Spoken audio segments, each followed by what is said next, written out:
I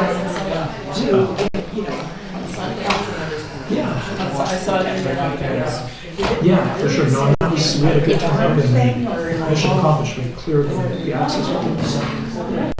If they're invited and they're listening to a presentation, no, if they're part of the community talking to us. Yeah, Berlin is almost the most satisfying, invasive, because it's, you just cut that. we cut it. I think she was Perfectly. looking at There's no, someone. that place is so full of science, and which is not, it's more like just management as opposed to restoration. Sure. Keep the burden of things that you walk up and down the trail. She's carrying them. Oh, the ones that were first. That would be Yeah. I just wanted somebody to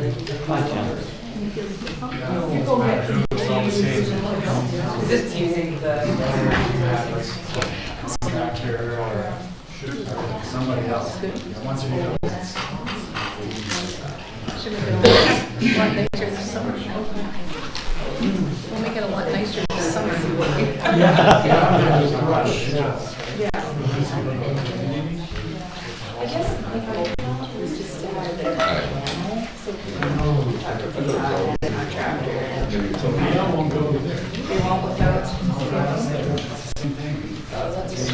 Okay. All right. Thank you. Yeah. Standing in front of your chair, a lot of air.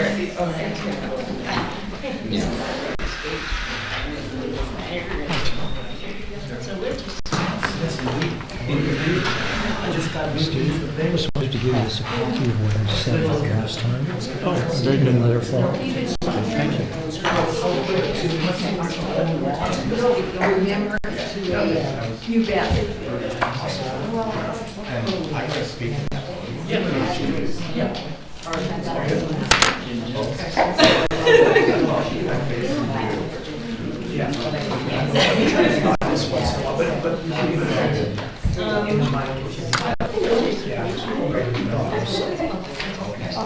You can see though. I'm just going to talk about what's out there. We can get molasses.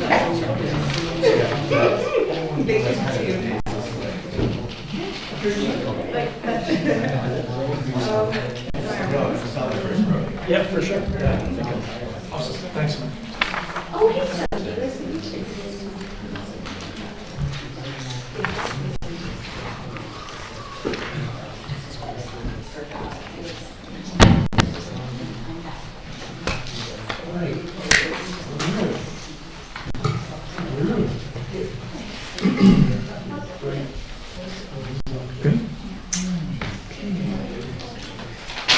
So, good evening, everyone. I would like to call to order the Community Planning Committee meeting of Monday, June 10th, 2024. And I'd like to begin by acknowledging that we are on the traditional territory of the Coast Salish people, and especially our near neighbors, the Chiano First Nation and also the Sauk First Nation. And if you haven't already done so, folks, I would ask you to turn off your cell phones. Thank you very much. So, we have one significant issue on the agenda tonight, and that is to discuss the situation with the Lombardy poplars on Lombard Drive. Now, as I mentioned in my own update, there was an incident in February where a large branch from one of the poplars fell onto a passing vehicle and caused extensive damage. And as a result of that incident, we sought the advice of an expert, and we asked that expert to do an assessment of the trees along Lombard Drive. Now, the results are not particularly positive. They reveal that the trees are in poor condition due to age, active decay, and a poor growth structure.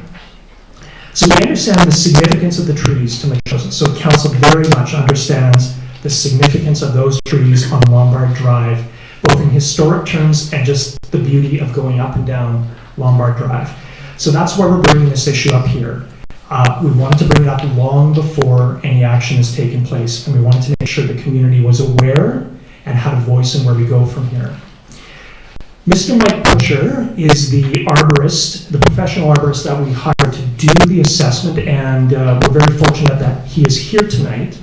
And so committee, if I could, we have yet to approve the agenda, but I would ask that we have Mr. Butcher present under section 2A or whatever, and that he comes right after the approval of the agenda. So I would make that motion if I could have a seconder, Marie-Therese. Any discussion about that? Okay, all in favor? Great, thank you very much. So without much ado, I would ask Mr. Butcher to come to the podium, and right after that we will have public participation as well. One reminder, and I think everyone knows this, there are two other meetings tonight, the Public Works meeting and also the Environment and Natural Spaces, and there will be opportunity for public participation in both of those meetings. So, Mr. Butcher, be welcome to come to the podium, and thank you very much. And I wonder if we could begin with, I'll throw it to you, but a sense of your professional background, and then walk us through what you're seeing on Lombard Drive. Sure.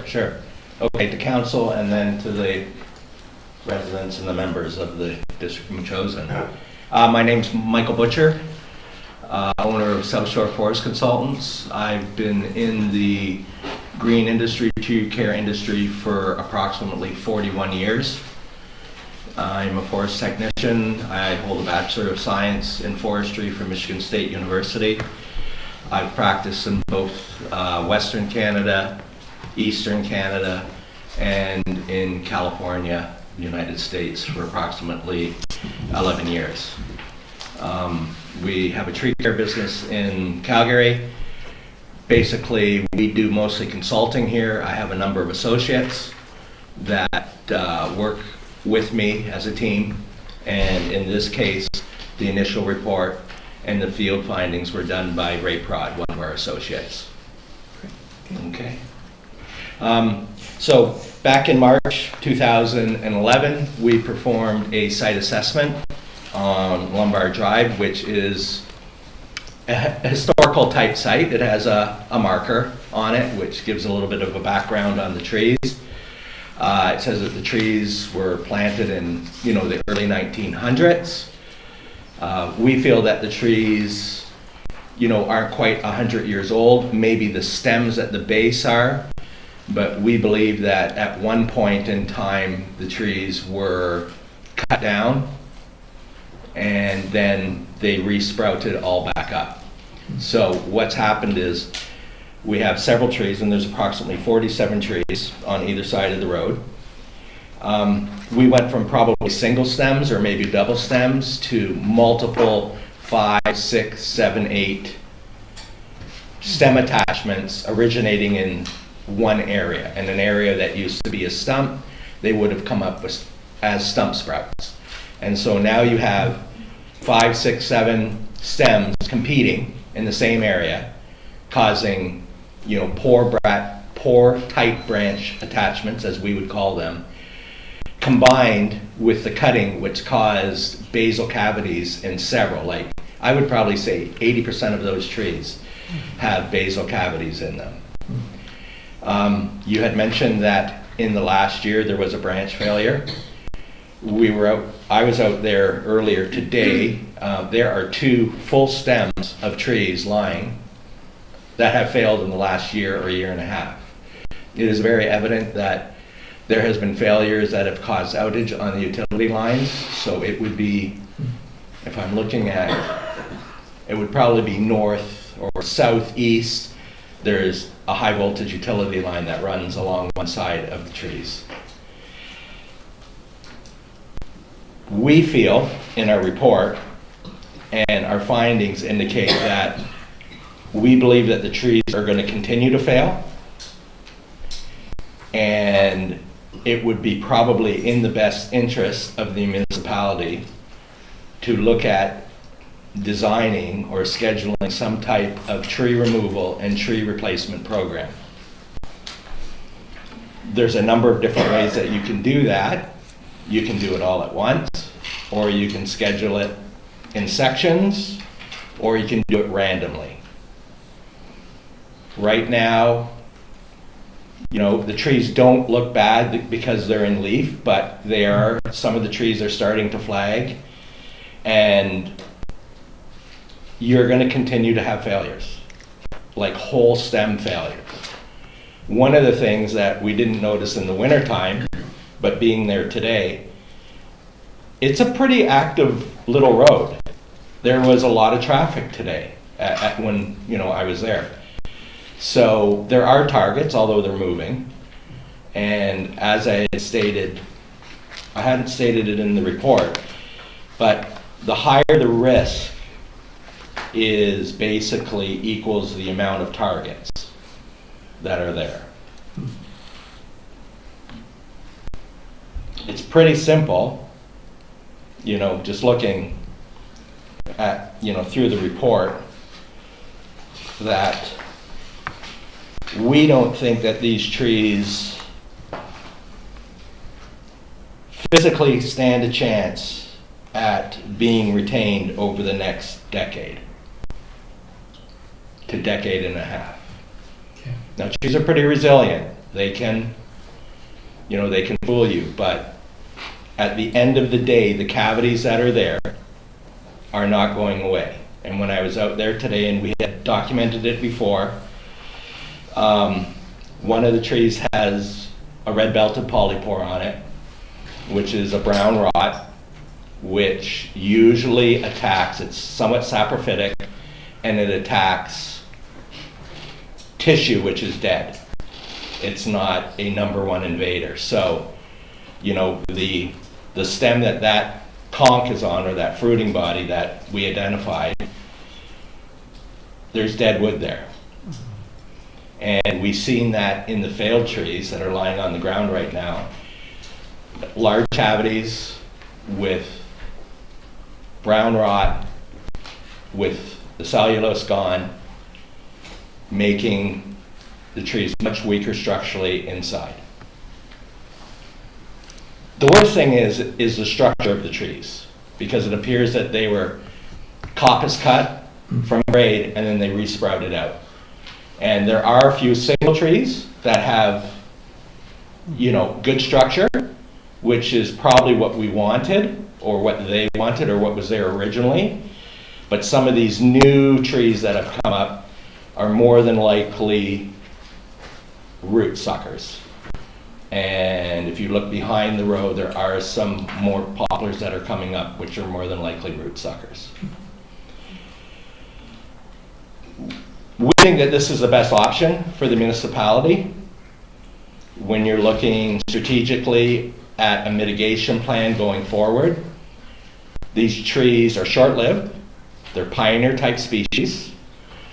They were used by farmers and people for windrows and the protection of soil. And they were short-lived. Historically, these trees have a lot of problems with infrastructure damage and litter with the seeds. Now they both have male and female, so the sex isn't the same on one tree. So they could be the male species not giving off seed. I don't know. Has anybody ever noticed a lot of seed, the white fluff in that area over the summertime? Just today at the end of the road. Okay, there was some there. Yeah. Okay, so there's probably a mixture of sexes.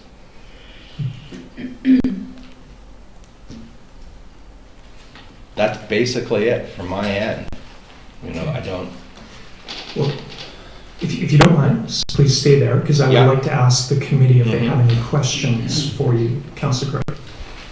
Yeah, thanks, Michael. That's very helpful, and your report's pretty complete here. If we were replacing the trees, what kind of trees would you suggest putting there? I would probably go with something that is going to be very easy to maintain, but is long-lived. Something that's sustainable. There's a number of oaks that can be planted. If you wanted to go with a native, you could always plant Gary oak. The problem with the Gary oak is it's going to take a long time for them to get to a significant size, and structurally they don't have the greatest form. Like they're more excurrent. There are some European oaks, and that would work very well. I think linden would work very well. And I believe actually another tree that would do well, which would give you that more fastigiate, upright type of form, which is there right now, the columnar form. Liquid amber, sweet gum would work there as well. And they are planting sweet gum in different areas of Victoria and Saanich, and they're using them for boulevard plantings because of their fastigiate form. The problem with the natives is, and I deal with this every day, people want to put a western red cedar back in, but we just removed one and it died because it can't handle the heat. They're having problems right now with the heat and the exposure and the drought conditions. So what you're seeing is a lot of people utilizing more European trees, which can really withstand drought conditions and the heat. Thank you. Yeah. Great, thank you. Mayor Little. Yeah, thank you, Michael, for your report and for presenting today. One might ask, why not prune them? Why not maintain and prune them? It won't do anything for the rot that's at the base of the tree or the hollow cavities that have been created or the rot. But one might say, why not prune them all to 20 feet? Can you address that? If you're gonna prune them to 20 feet, it's basically like what happened before is when they prune them at the base and cause those multiple stems. So now you're gonna have multiple stems at the bottom, like a candelabra, and then once you top them at 20 feet, you're gonna get the same thing that's gonna occur there. So from a management viewpoint, that for me, I think you're throwing good money at something bad, or something that is not going to correct the situation. Now you're going to have cavities which could occur higher up that don't have a greater center of gravity, and now you're going to get mid-limb failures from these limbs. And my second question, if you could explain, if the trees are taken out, what else has to be done? I'd recommend pulling all of the stumps out, mitigating some of the soil that's in there, just to help out with the replanting program. And more than likely you would need, I would recommend an excavator to remove them. I'm very surprised how the road, there's no root damage in the road. It's incredible. It's incredible. Thank you. Great, thank you. No, not quite yet. Sorry, I have a question, Councillor Donaldson. Councillor, yep, nothing. Mr. Butcher, thank you so much for the tour earlier today. And it's funny when you say the word stem, I feel like that sort of understates what we're dealing with here, because it's a big tree, even though there are 5 stems around one of these trunks. And you pointed out one that is leaning into the road. It is a very big tree, and then there's, again, cavity within it. So it strikes me as a very dangerous tree, if I could opine on that. But my question to you is, Metchosin isn't the only place kind of we're now dealing with what to do with the Lombardies. Right. These are a tree of issue in many other parts of the world, is that correct? Yeah, you will not find a Lombardy poplar on a street tree planting list, nor being recommended for homeowners to plant them in their backyards. There is no arborist, forester, nursery person that would recommend that. Okay. They're invasive, they're quick growing, and this is what occurs when they're mismanaged. I believe that if those trees were not cut to cause the multi-stem, we would be having a different conversation here today. Sorry, say that one more time. If the trees had been, Left alone, okay, okay, and not cut close to the base, that we'd be having a different conversation, okay. okay? Okay. But at the same time, remember, they're short-lived compared, you know. Yeah. You always say, like, an oak tree grows for 200 years and it dies for 200 years. The Lombardy poplar basically grows for 50 years and starts to die for 50 years. Okay. Okay. One other question. I have started to reach out to community members about this. It was suggested to me that we do everything we can to continue the Lombardy community, if you will, on Lombard Drive, Okay. where we might cut them down and let the trees sucker again. Based on what I think I'm hearing from you, on a long-term basis, that's maybe not the wisest decision. Any comments though on that? I think in a couple situations that may work, but when you look at the upper root crown with the cavities in the trees, I think that you're going to run into problems. And what would probably happen is you might get some suckering that would occur, and then you do some thinning to go to one stem, like we had mentioned earlier. But I believe that there would be a greater risk of those younger trees failing, like snapping, like instantly, bang, Okay. down the road. Okay, thank you very much, Mr. Butcher. Okay. We do have to keep going, but I'd like to allow a few questions from the audience. So, Katie Blake, please go ahead. Yeah. Me? Yeah. Can you come to the mic, okay? Katie, can you come to the mic? Yeah. Thank you very much for Oh, you're very welcome. explaining, and I have a few questions. At the mic. Oh, I'll switch it. okay. I have a couple of questions. The first one is it biologically necessary for there to be tall trees along that street? Is it biologically necessary for Yes. there to be tall trees? Yes. Is it? I don't believe that it's biologically necessary. Okay, then if it's not biologically necessary, why are you discounting the use of native trees or native shrubs? I'm not. I said that we could use the Gary oak, which is a native tree.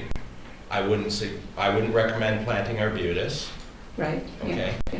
I would not recommend, well, you could plant Douglas fir or cedar, but Yeah. I wouldn't recommend planting western cedar. No, of course not. Yeah. But you could recommend other things. You could, for instance, recommend, because Gary oaks are so slow growing, you could recommend interplanting Gary oaks and other smaller shrubs that would be attractive.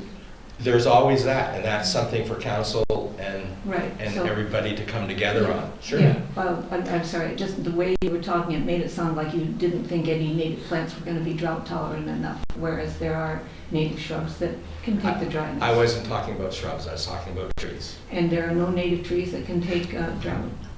Well, yes, there are. The Gary oak is one. Right. It drinks water for 6 months and then it Yes, goes dry for yes. 6 months. Okay, so sorry, Katie. Yeah, okay, thank you. There's going to be a lot more discussion on this. No, I understand. Yeah. Any other questions right now? We are going to discuss this as a council further on, but Mr. Butcher, thank you so much. You're welcome. Great. Okay. We are now at public participation.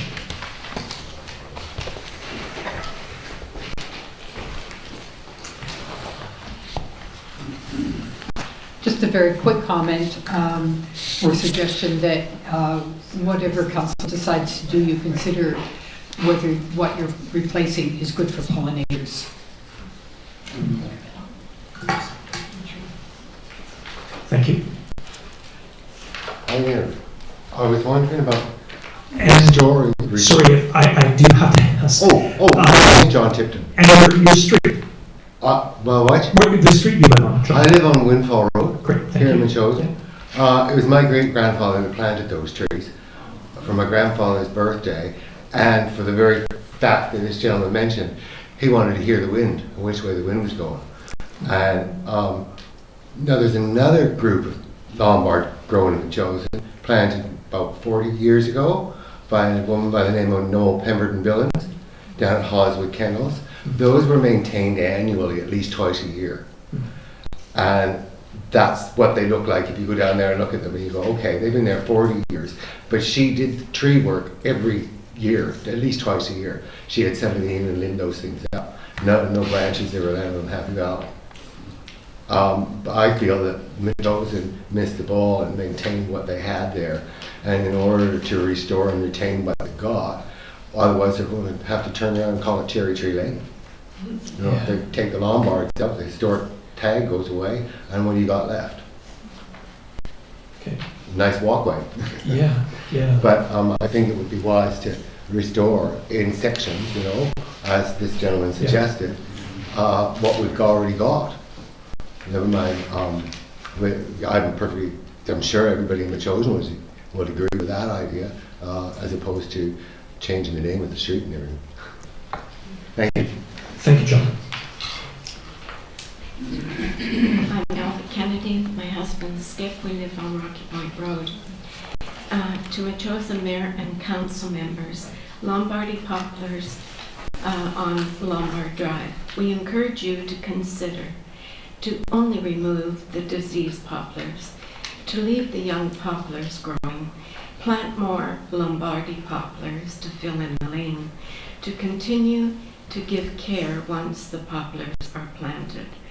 Residents and visitors to our municipality of Metchosin have enjoyed this most beautiful heritage site since 1903, when Mr. Henry Helgeson planted the Lombardy poplars along the lane of their driveway to Sherwood Farm.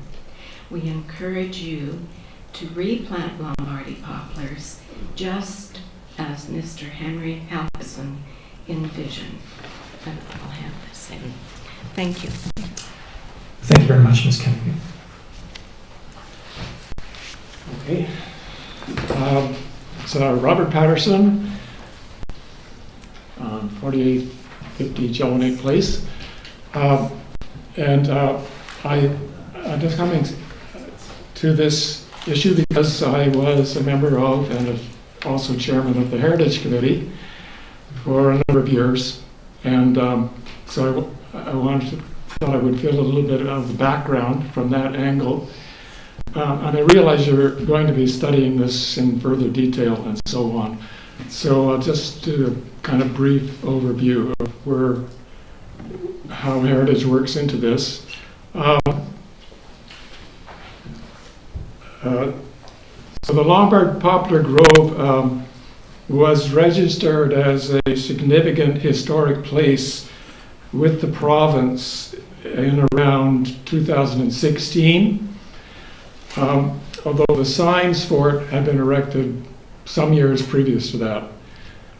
But in 2016, the Heritage Committee presented a list of, I think, about 5 properties to go on what's called the Provincial Heritage Register.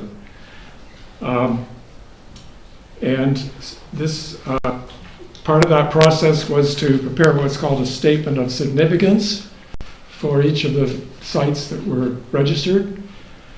And so there is that statement of significance available. I didn't see it in the agenda, so, but it is there.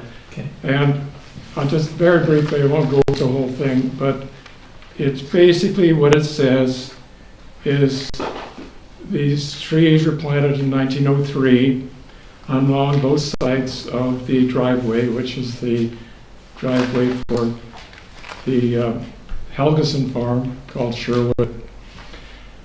And Hans Helgeson, as we know, was a well-known pioneer and entrepreneur, and also significantly Lillian Helgeson ran the farm, as I understand it, very well too. Anyway, bit of a sidetrack. The trees were, I think, kind of a classic European driveway treatment. Probably reminded Helgesons of their native lands, which were Ireland and Norway, I believe. So from the heritage point of view, also the trees and the environs provide a significant viewscape both approaching the trees and walking through the trees or driving through the trees. And it has the advantage from the heritage point of view of sort of symbolizing in some ways or reminding people of the agricultural nature of this part of the community. And that was one of the reasons that I think it was preserved in the first place, and why the heritage people wanted to continue protecting it if possible. So both from the interest of agriculture, just general beauty and information about the agricultural nature of the area. Also, it is complementary to the adjacent pedestrian pathway. I won't comment on the trees at all. I think that's something that will become obvious in time. But I do think that we could continue to have the site as a historically significant area, and it would, if things do change, it might require changing the signage, and it might, and I think it would require some careful planning if it's really going to be as successful as a heritage site. And those things would include, if planting is reconsidered, the choice of trees and the locations of the trees, and also quite significantly the road alignment and the width of the road. It's going to all play into those things. And that's about it. Thank you very much, Mr. Patterson. I'll be here for the rest of the meeting, so. Okay, thank you. Thanks. Anyone else for public participation for community planning? Good evening, Darren Brown from Graceland. I stand before you today to express my deep concern regarding the lack of community engagement and consultation on the Duke Road Trail project. First, I want to acknowledge the hard work and dedication of each of you that bring to our community. Your commitment to making Wet'chosin a better place is commendable. However, it's precisely because of this commitment that we must address an issue of great importance: the way in which decisions about the Duke Road Trail have been made without adequate input from the very people who call Wet'chosin home. Councillor Shuken, during your campaign, you promised to prioritize community engagement and transparency. You spoke passionately about the importance of listening to residents and ensuring their voices are heard in all major decisions. These promises resonated with many of us and garnered you significant support. We trusted that once elected, you would uphold these values and work diligently to foster a collaborative relationship between council and the community. Yet the recent developments regarding the Duke Road Trail have left many feeling disillusioned and unheard. The absence of meaningful consultation has led to a growing sentiment that council is adopting a mother knows best policy and approach when it comes to rather than genuinely considering the needs and desires of the community. This is not the transparent and inclusive governance that we were promised. Residents in the Albert Head area are feeling particularly frustrated and confused by misleading statements and lack of clear communication. We are perplexed that there is now a request for a proposal, RFP, pending for the Duke Road survey when statements from the PTASC chair indicated that the Duke Road project was dead in the water. Heard that several times during meetings, and now, meanwhile, you're moving full steam ahead. There has been no formal vote by this council to proceed with the project, and there has been very robust opposition from the community. This situation bears striking parallels to the controversy over the buffer lands, an issue you, Councillor Shuken, campaigned on with fever. During that time, you emphasized the need for thorough community consultation and transparency. You rightly argued that decisions impacting the community should be made with everyone's input and support, and that buffer lands issues underscores the importance of listening to residents and ensuring their voices are integral to the decision-making process. And I guess we can add the Lombard Road to that as well. Just as with the bufferlands, the Duke Road Trail project has significant implications for our community. The decisions made here will impact the daily lives of residents, and it is only fair that they have a voice in shaping those decisions. We, the residents, are adults with valuable insights, concerns, and ideas. We deserve to be treated as such, with input actively sought and respected.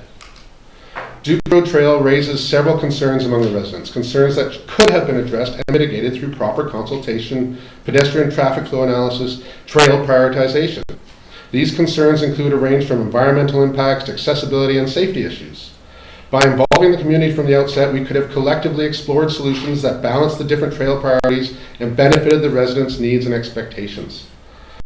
What we need, what we ask for, is a genuine commitment to consultation. This means not just informing residents of decisions that have been made, but engaging us in meaningful dialogue before decisions are made. It means holding town hall meetings, conducting surveys, and actively seeking out diverse perspectives.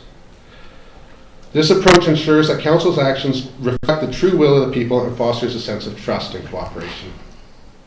Councillor Sukin, I urge you to remember your campaign promises and advocate for the transparency and community engagement that you championed. Let us work together to create a Metchosin where every resident feels heard, valued, and included in our process. In conclusion, the Duke Road Trail is not just about a path. It's about the principles of governance and respect for community input. Let us use this opportunity to reset and reaffirm our commitment to those principles. By doing so, we can build a stronger, more united Metchosin that reflects the collective wisdom and desire of all its residents. Thank you. Thank you, Mr. Brown. I just have to make one comment that there has been no decision about proceeding with the Duke Road East Roadside Trail. What has been decided on is we have allocated an amount to do a survey. And through that survey, we will get a sense of the deeper sense of the feasibility of the trail itself. And my hope is that prior to that survey, my hope and aim is that the residents along Duke Road are aware of the survey. And afterward, once we get the results, there will be deeper discussion. I have very much heard the concerns that certain residents have made, primarily through the survey that was, or the petition that was done. So we will have a chance to talk further. Mr. Brown, I would just ask you to sit for 1 sec. I want to make sure everyone else has had a chance to speak, and I'll let you have a second shot in a sec. Anyone else for public participation from the community planning meeting? I'm just a Ms. bit Reimer? confused. Okay, it's sit- June Reimer, And your street. Marydale, Correct, thank you. 2730. Okay. I'm sorry, what was your first name? Darren? Darren. I'm not sure what Darren was, I'm now confused if you guys understand each other, or if I understand you. I don't know where to start, how to say this. It feels kind of to the rest of us a little bit that there is one group that is working for something in one area, which is going to be huge. I mean, if you put a huge trail through there, which is, I understand, like $100,000 or more, we're talking about bridges and safety, I don't know what, but it's going to have huge implications from Royal Bay to here. And I'm not sure, I personally feel, that I want to pay that amount of money so that Royal Bay people can get into here. I believe Darren originally, I thought, maybe was talking about it wouldn't be a bad idea for Duke Road people or for Chapel Heights to be able to come back down. And I'm kind of questioning if the fact that you have a survey happening without more people even wondering if we want a survey, if you're maybe a bit ahead of what Darren's talking about. Like, it's not just that group of Metchosin, it should be all of us. Thank you very much, Okay, Ms. thank you. Reimer. Thank you. Yeah. Anyone else for public participation? Mr. Brown? My rebuttal to that? No. Just quickly, Councillor Shukin, we should make sure that we want to do it before we go ahead and do it. Like, I want to do the survey of the people rather than survey of the land first. I want to make sure that we are talking to the community before we're spending the money. I want to make sure that the neighbors, and not just on Duke Road, but of all of Albert Head, understand what the proposal is, understand what the concept going forward is, and have an opportunity to have their voice heard. Great. Thank you. Thank you very much. Great, thank you.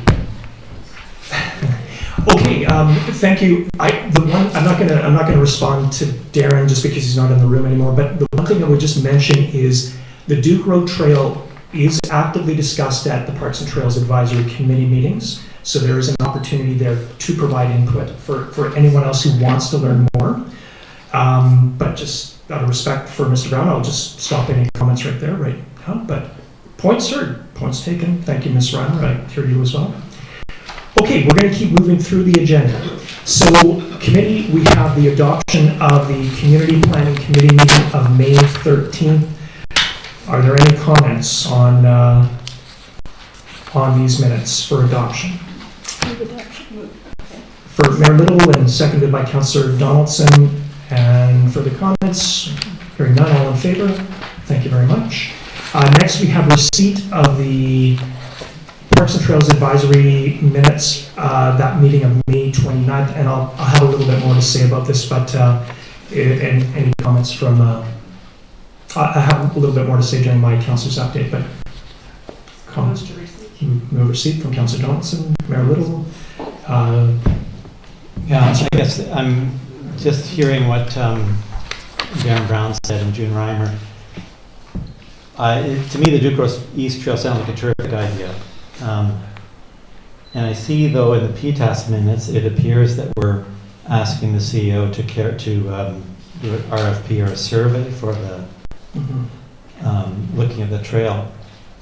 But we talked about it during the budget time, and we allocated $20,000 for that, and said let's get a look. Then a lot of things have happened since that time. We learned about the cost being somewhere between $500,000 and $2 million to deal with the difficult terrain there. Hold on. Bit of a showstopper for me, that's for sure. That came from some professionals. Councillor Gray, I'm going to point of order you there. I don't think we learned of anything in the order of 500,000 to 2 million. What I recall is, and it's a fair comment from you, you heard from somebody in your discussions that it could be that much. But I don't think that's a learning that we as a council have made. So I would ask you maybe to rephrase that. Sure, very costly. I heard from two residents who live on Duke Road, both work, one in engineering in Colwood, another in engineering in Public Works in Victoria, who provided me those ideas. And I provided that to you and the chair of PTAS to say, hey, let's get a look at that. When we look through, we see like 7 of the 12 proposed trails in the master plan were abandoned. They weren't feasible, too costly, too difficult. And I'm wondering if this is one of those that we're going to find that out. So back a little while, we, I guess it was on March 18th, we passed a motion referring the Duke East Road Trail feasibility study to Parks Trail Advisory Select Committee and request their input and recommendations. So we haven't heard back yet from recommendations from them. So I don't think an RFP should go from the CAO at the moment. We really need to hear back what kind of consultation should happen and what should we do about the project. I think the things we've heard about now, in my view, cost prohibitive. 2, the feedback from local residents, which is both in support and opposed. But we've also heard some cool ideas about how to deal with the traffic on the road there. Decrease the speed limit, narrow the white lines, that kind of thing. And then, in the midst of all this, we got the news through Councillor Epp that we'd received the active transportation grant, where we're getting funding for $37,500, $37,000, and we're adding $37,500 from our budget, $75,000 study. And we confirmed, I think, at our last meeting that the active transportation plan would deal with roadside trails. PTAS will look at park trails and small connectors. And that active transportation plan, if I understand it properly, is going to be a big public consultation process with town halls and surveys and all that kind of thing, talking to people with professional facilitation and priority setting. So I just feel like we're not really well organized at the moment to be proceeding with the Duke Road East survey, spending that money, I don't know if it would amount to $20,000, presumably much less than that. But why spend the money if we don't know if we even think it's a priority after we do our bigger study? So I'm prepared to make a motion that Planning Committee recommend that Council direct the CO not to issue an RFP nor a contract for a survey of the proposed Duke Road East roadside trail. Okay, committee, there is a motion on the table. Is there a seconder for this motion? Okay, going once. Councillor Hutt? Just second it for discussion. Okay, great. Kate, we have a seconder and further comments on this. Councillor Donaldson.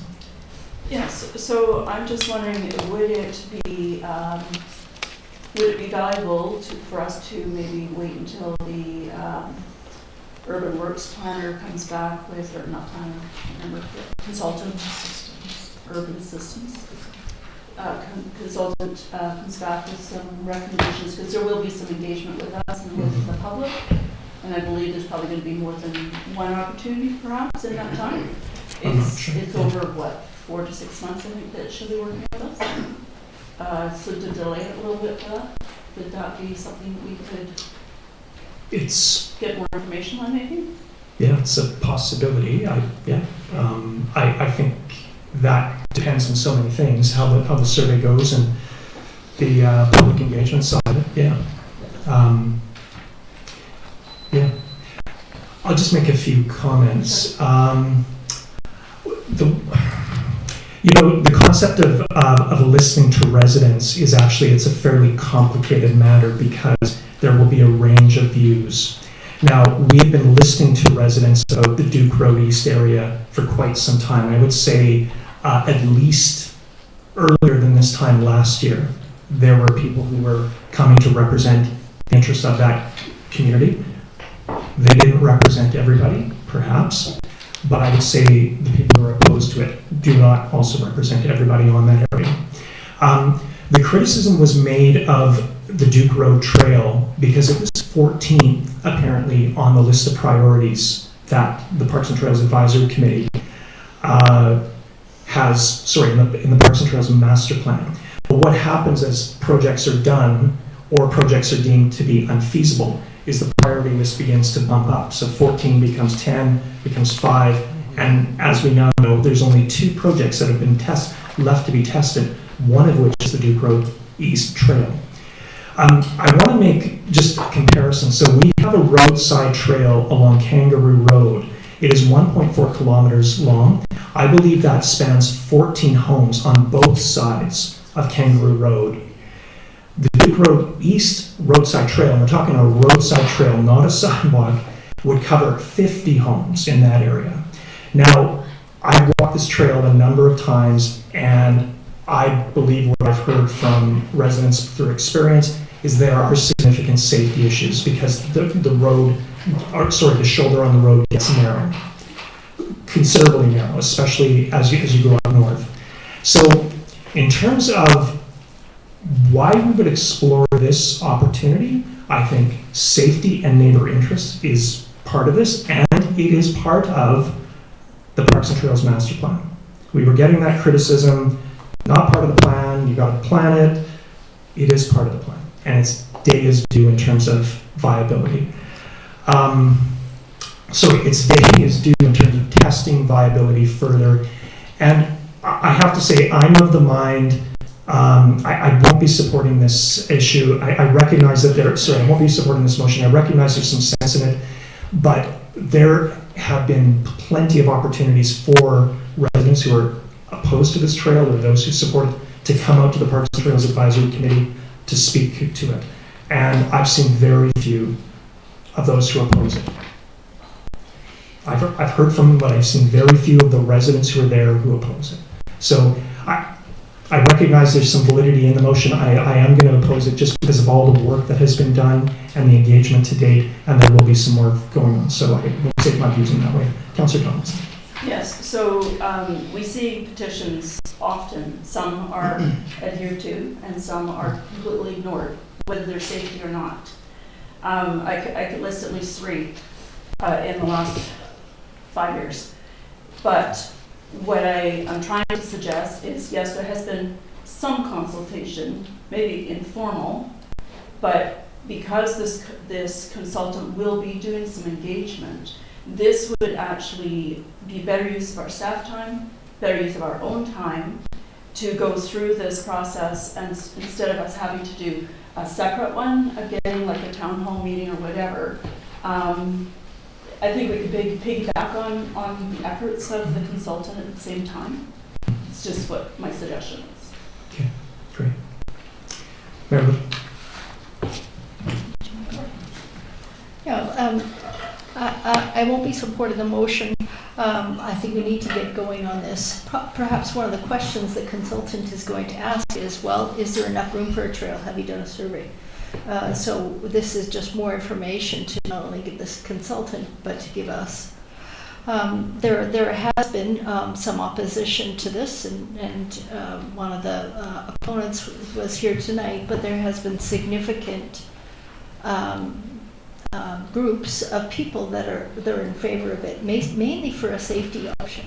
I think Councillor Eck will work hard on doing some of the other mitigation suggestions, such as decreasing the speed of traffic, maybe some other mitigation features. But I really do think that the kids that live along there deserve to have a very safe trail to get up to Mid-Chosen Road, where they need to catch the bus or a ride.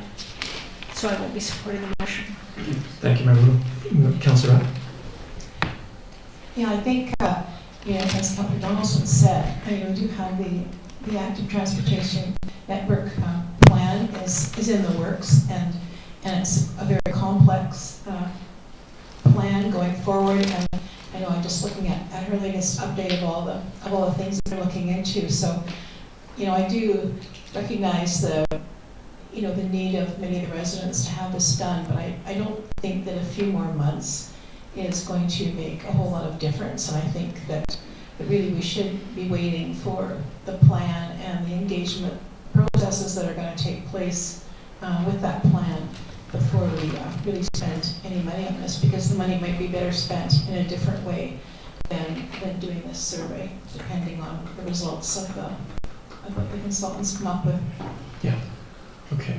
Just a final comment from myself, others can speak further, but one of the benefits of doing the survey itself is, again, feasibility, but if it proves itself feasible, it lends itself to active transportation, of course, but I'd be worried that because there's been so much attention given to this, that using the active transportation sort of forum as a sounding board for Duke Road East, I could see it almost swallowing the initiative, active transportation planning initiative. And I say that there was one PTASK meeting where we had an hour of public participation around this, and again, I did hear opposition, but I didn't hear a lot of opposition from the residents in the area. The one thing I will say is, people are right. This will serve primarily the residents in that area. I mean, that is the nature of a roadside trail. It is bound to serve primarily the people who use it locally. So it's, that is a given, but it's part of being in a community that, there was a sharing of resources at a certain level. So, but thank you for your comments, Councillor Epp. Again, I recognize that there is some sense in it. I'm reluctant because I feel like there has been a lot of dialogue and opportunity for input on this. So, but Councillor Green.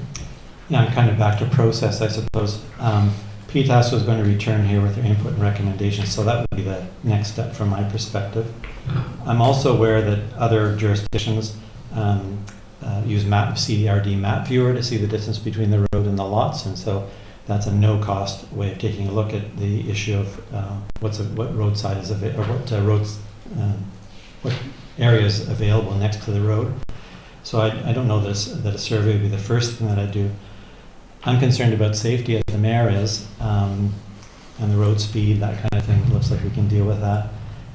I just want to go to one point though, and that is that when we're looking at one issue, and there's for and against and all of that, I'm kind of interested in the other question, which is where does this issue fit amongst all the other ones that we might be looking at?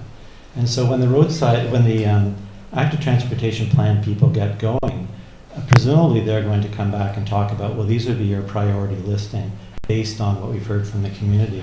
So it wouldn't be yes or no on the Duke Road East. It'd be Duke Road East versus a trail along the Chosen Road. It'd be Duke Road East versus a trail by Hans Helgeson Road. So that would be the interest that I would have. I see the value in the trail, but it's the idea of where does it fit in our priorities and where should we spend our very special taxpayer dollars that we have. So again, I'm voting in favor of the motion. I made the motion. I'd just like to see us, go through a proper process. Thanks. Sorry, Councillor Graham. I believe PTAS did provide its input to this committee. I cannot recall the exact date, but it would have been initial feasibility assessment. I think it was in late March or something like that. I will dig that up and send it on to you. I could be mistaken, but I think it was a 4-page document that looked at 3 segments of the trail. There was a map that was included, and again, the recommendation was to proceed with the survey to test where the road allowances were. And again, that's that in that part of Chosen, some of those road allowances are actually fairly complicated, and picking and understanding where the best route of the trail could be, again, quite complicated. So thanks so much. Yeah, certainly send it along. I think the issue, we didn't vote on that here. Okay, so Councillor Gray, would you do service and repeat the motion, and then we'll call the question here.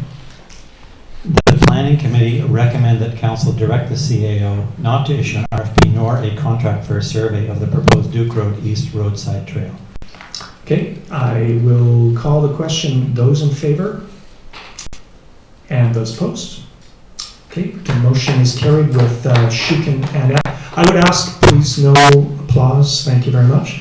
Shuken and Epp opposed. Thank you. Shuken and Little opposed. I'm sorry. Councillor Epp in favor. So, okay, great.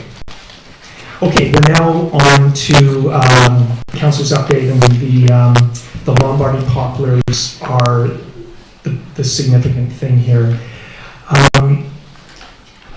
Now, I've said in my update here, Mr. Butcher's gone. It was great to take a tour with him, and I very much appreciate him presenting this afternoon or this evening.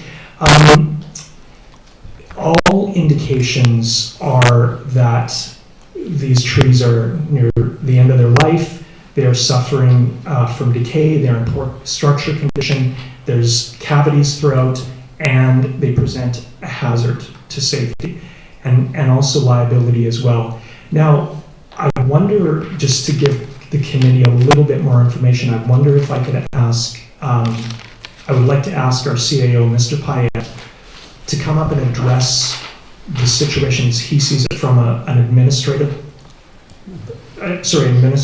lens, particularly around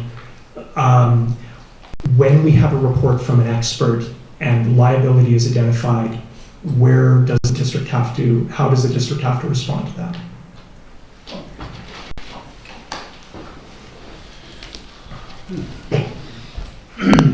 Okay, through the chair. We're talking about risk management, of course, for the corporation.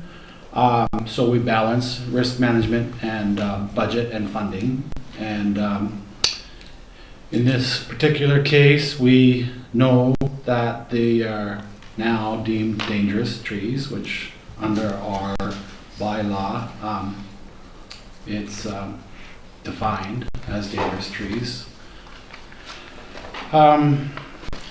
And of course, we have the historical perspective, which was very interesting, and certainly everybody loves those trees, and the whole, cultural significance comes into consideration, and if we can mitigate that with ideas of historical significance in the future, The risk mitigation becomes more interesting when we have occurrences of significant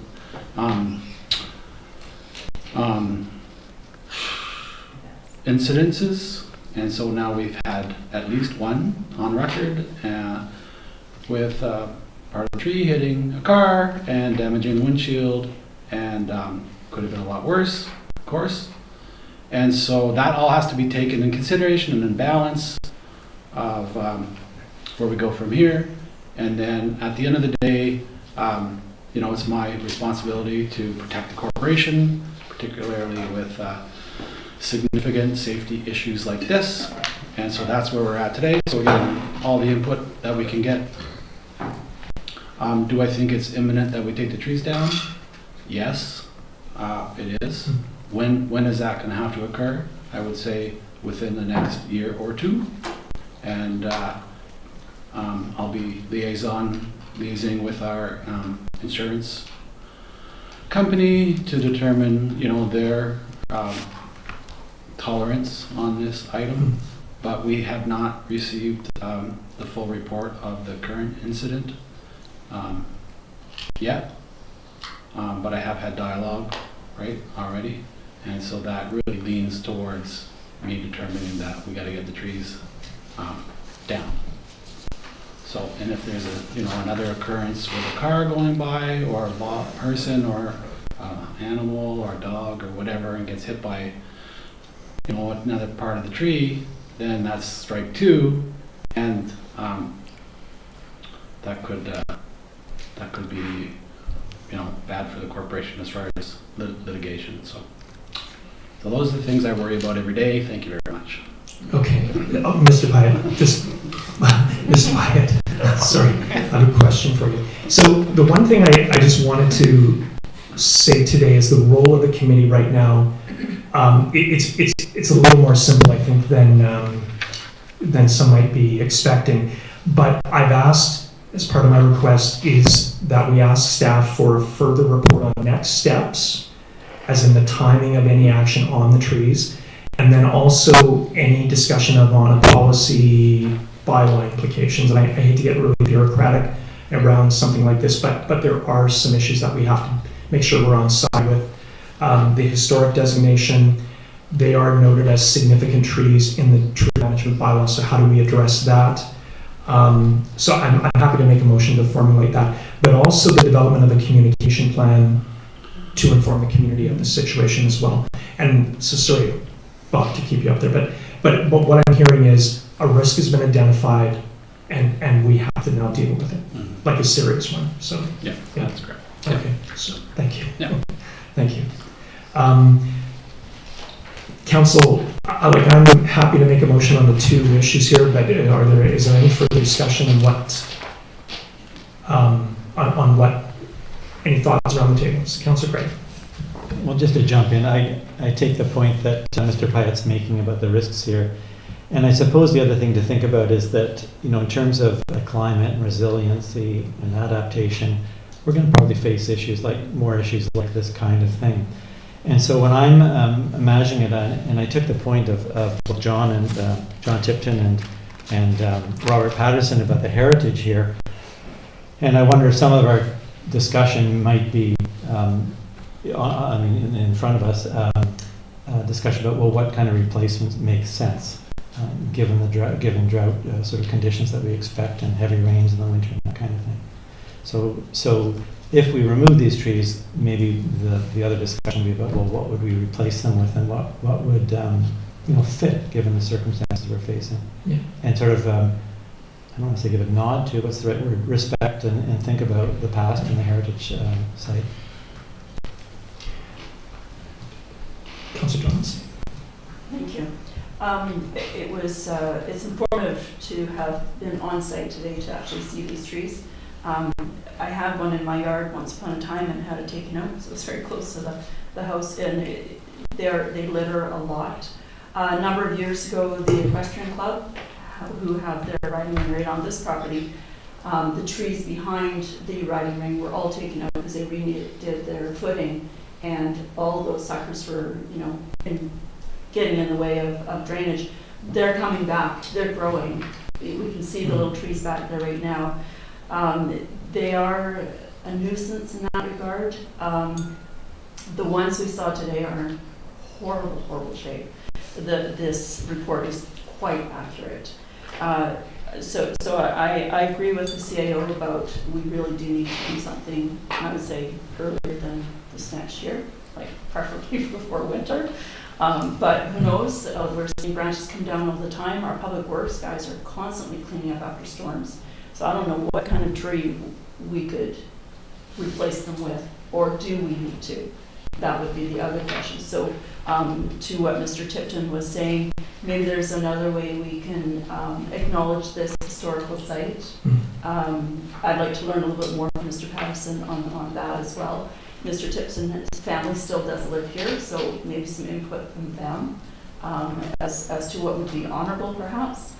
The road is an amazing condition compared to around the corner in Tavane where there's some Lombards and that road is not in good shape. So it must be just the lay of the land. There's quite a ditch coming out both sides of Lower Lombard.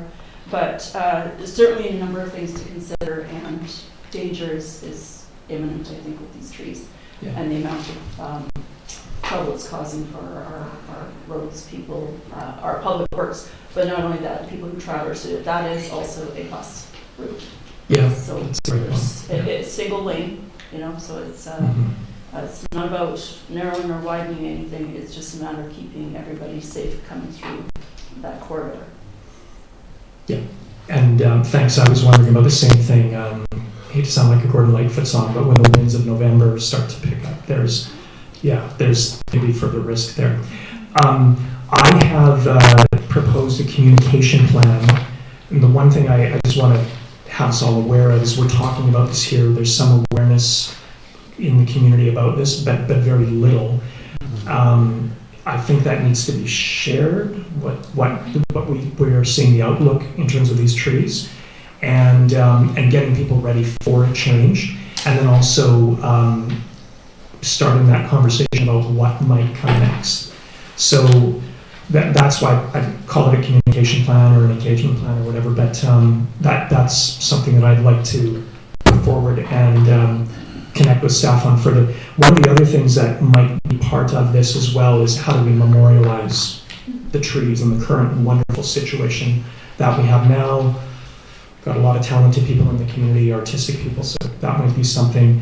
Funny thing, it struck me, I wonder if we could do a time capsule, because here we are 60 or 70, those trees were cut 60 or 70 years ago, and it would have been interesting for us to be privy to that debate and what happened, but it might be interesting to give the people 60 or 70 years ago when we're not here a snapshot at what we were thinking. So anyways, a thought. And also maybe some guidelines for people visiting the Poplars, because it's a one-way street, and maybe there's a preferred route in terms of travel.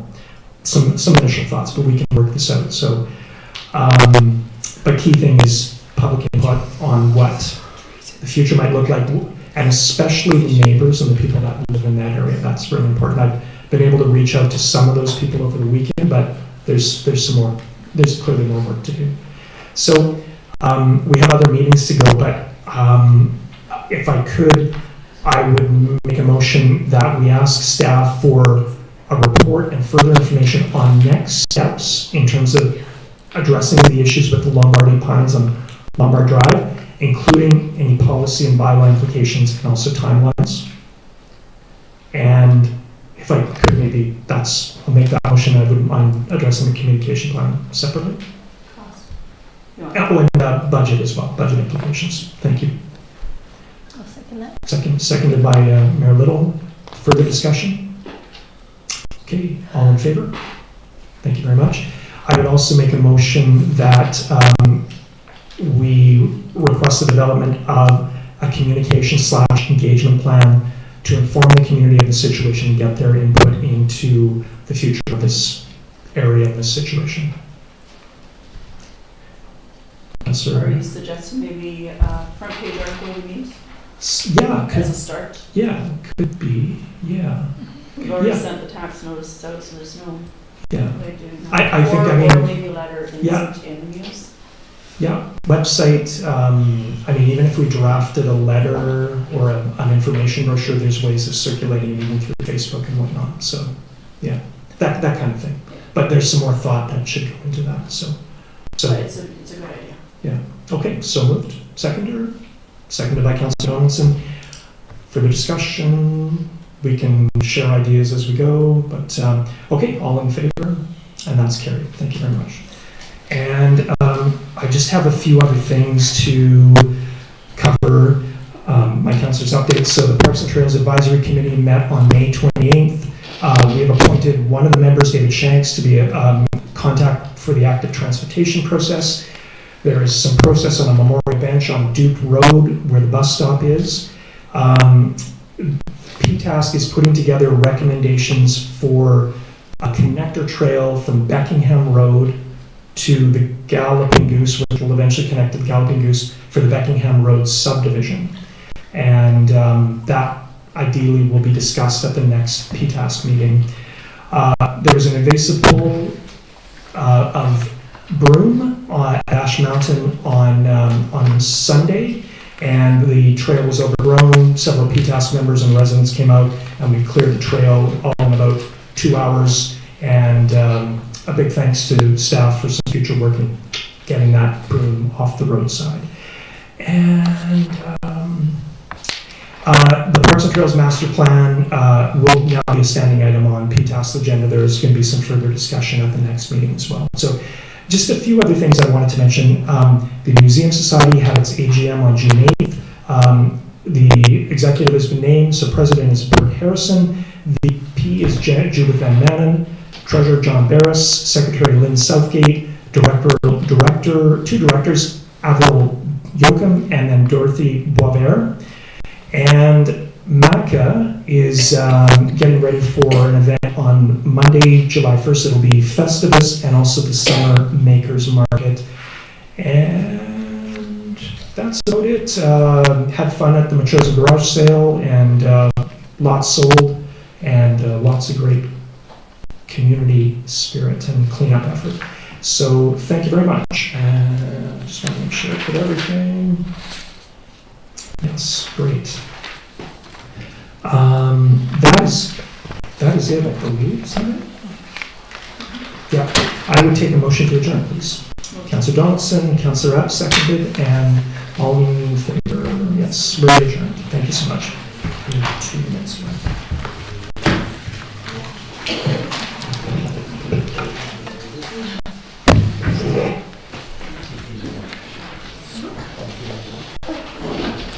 You want your chair? You want your chair? You want your chair?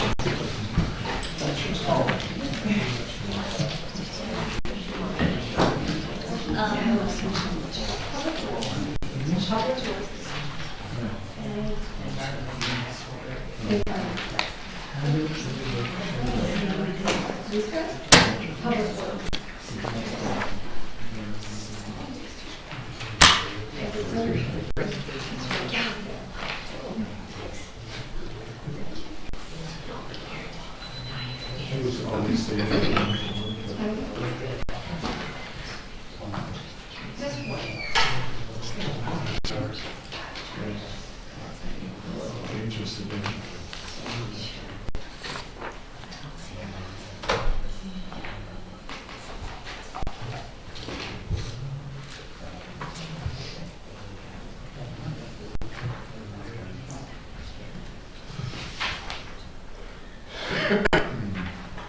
I'm sure Councillor Shaker is coming back at some point.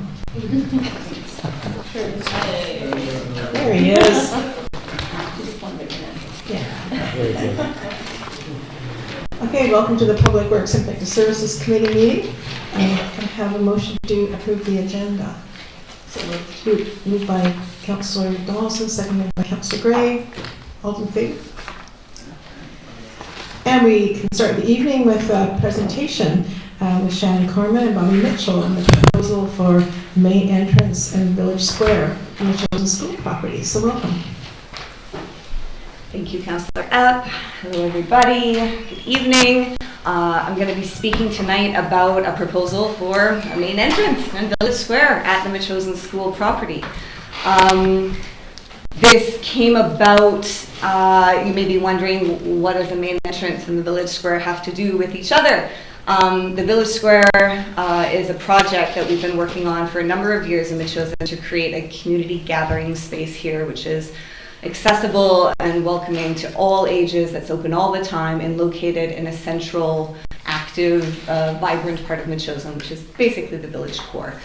The school has always been the place where we've envisioned it being, but over the years, initially we didn't know who the leasers were in the building, so that was one of the hesitations about committing to putting a gathering space in there. And then parking was an issue. The next place that we suggested with MACA required the removal of 5 parking spaces, which was making people antsy.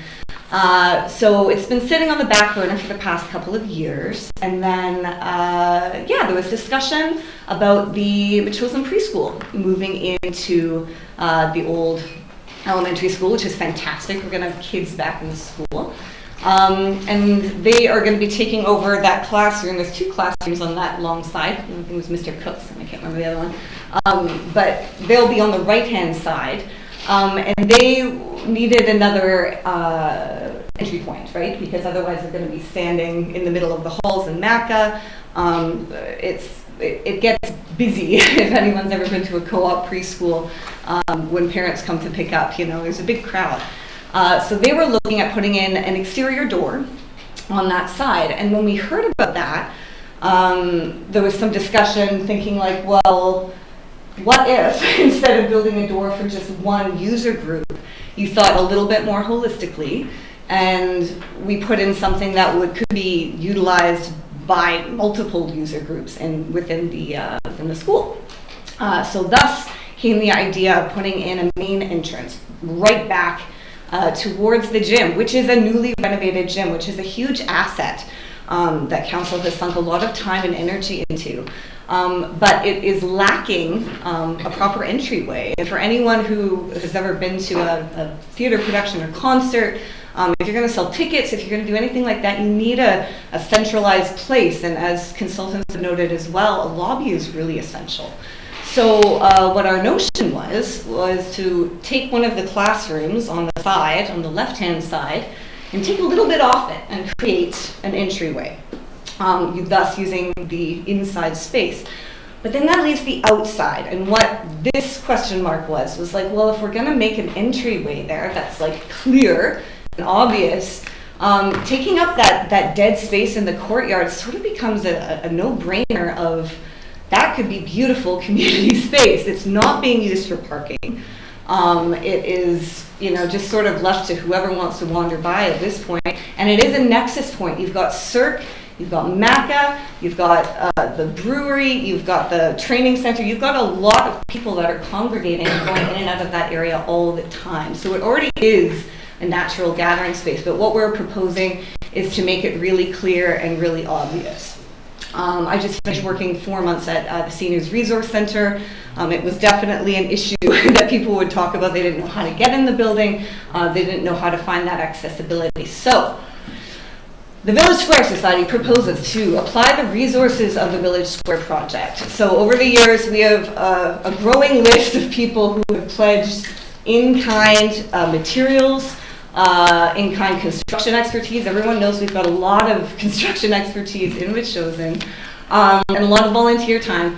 So putting that towards creating this entryway and a public gathering space that would provide clear access to the building and improve rentability, allow the Metchosin preschool easy access to their classroom, enhance the aesthetic and accessibility of the entire building, and create a Village Square community gathering space in a place where it makes the most sense and would have the biggest bang for the buck when it comes to sort of enhancing what we already have, which is that amazing asset of the old school. So we have a draft plan. This is just the starting, the jumping off point. I'm going to invite Ann Taylor up. She was the wizard who put a number of our proposals together, this being the latest iteration. So Ann, please. Thank you. This particular design is one option, it's one cut, it's one idea. And what it would do is it would allow the entry, the new entry that would be going in, to have a big porch, for lack of a better term. It would be probably 2 steps up so that we get the grade from, the finished grade from the building down to where, excuse me, the pavement sits. We were thinking that we would use the pavement that exists and cut it into a pattern, as you see, and then make use of the kinds of elements that would be useful to the children, to be activities for people to sit around, some place to gather with kids to be able to play safely. And I guess maybe the theme, which I call sticks, stones, and rusty metal, would be very inexpensive, easy to add to, subtract, replace, and it would be fairly simple to assemble. There's 120% of what we're going to put in there on that drawing, okay? What they are ideas. Now the layout can change. I did really want, because it's my favorite part, to make sure that we had something that represented something like a fountain. Well, we're not going to put any waterworks in, because that would cost a fortune and they're just too expensive to maintain. The one thing that we do have a surplus of in Chosen is wind. So what I was proposing was something like a big, tall, kinetic wind spinner that could use, I'm thinking somebody around here would be able to make us one, that would use the effect of the wind to make it look like it was a fountain. Now there's something we don't have to deal with so much, but it will be a focal point and it should look really nice.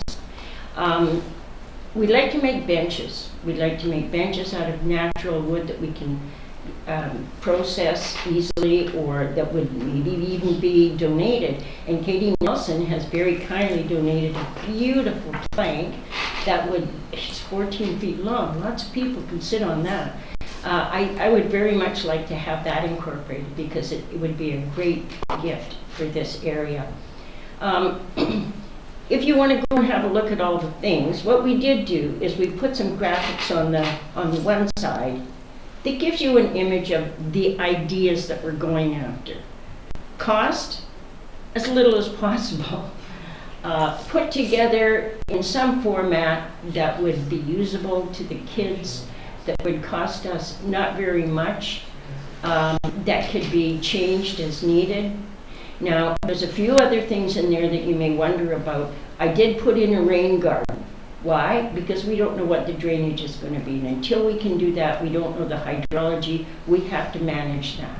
Another thing we're going to make sure of is all the way along the sides of the buildings, we have a corridor that will meet the standards of Fire Smart.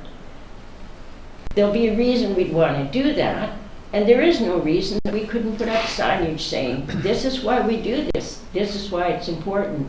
How's your house doing? Just a little advertising. We can have all kinds of signage, but I do think it would be very fun to call on the folks at MACA and anyone else to see if we could showcase some of their artwork. We would like it to be things that are simple and colorful and can add, as long as we keep within, you know, a very natural kind of a theme.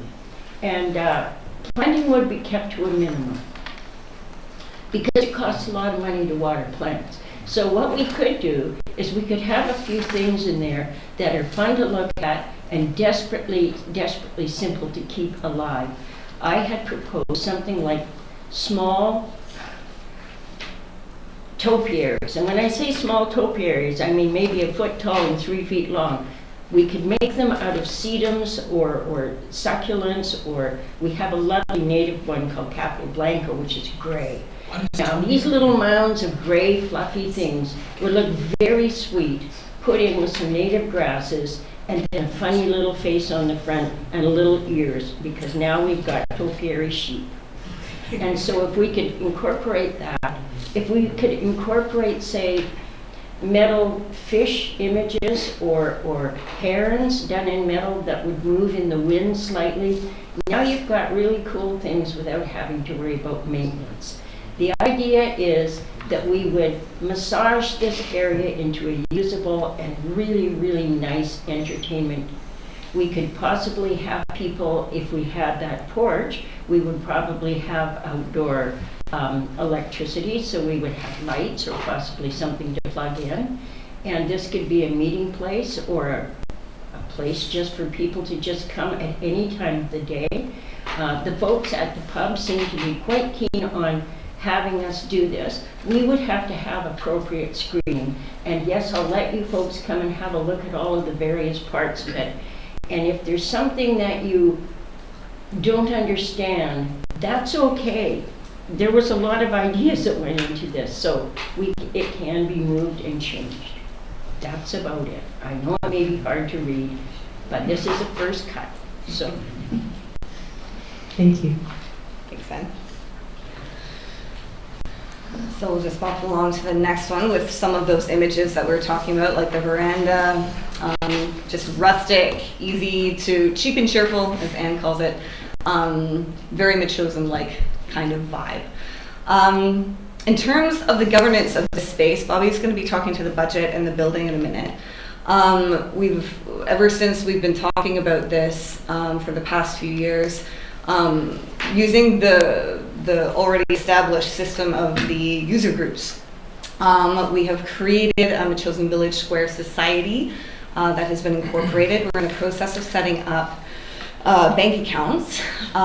So what we propose is that this space be treated like the equestrian space or the cricket or whatever, that there is a society that is responsible for the upkeep of this space. The municipality in the long term would be asked to provide garbage pickup.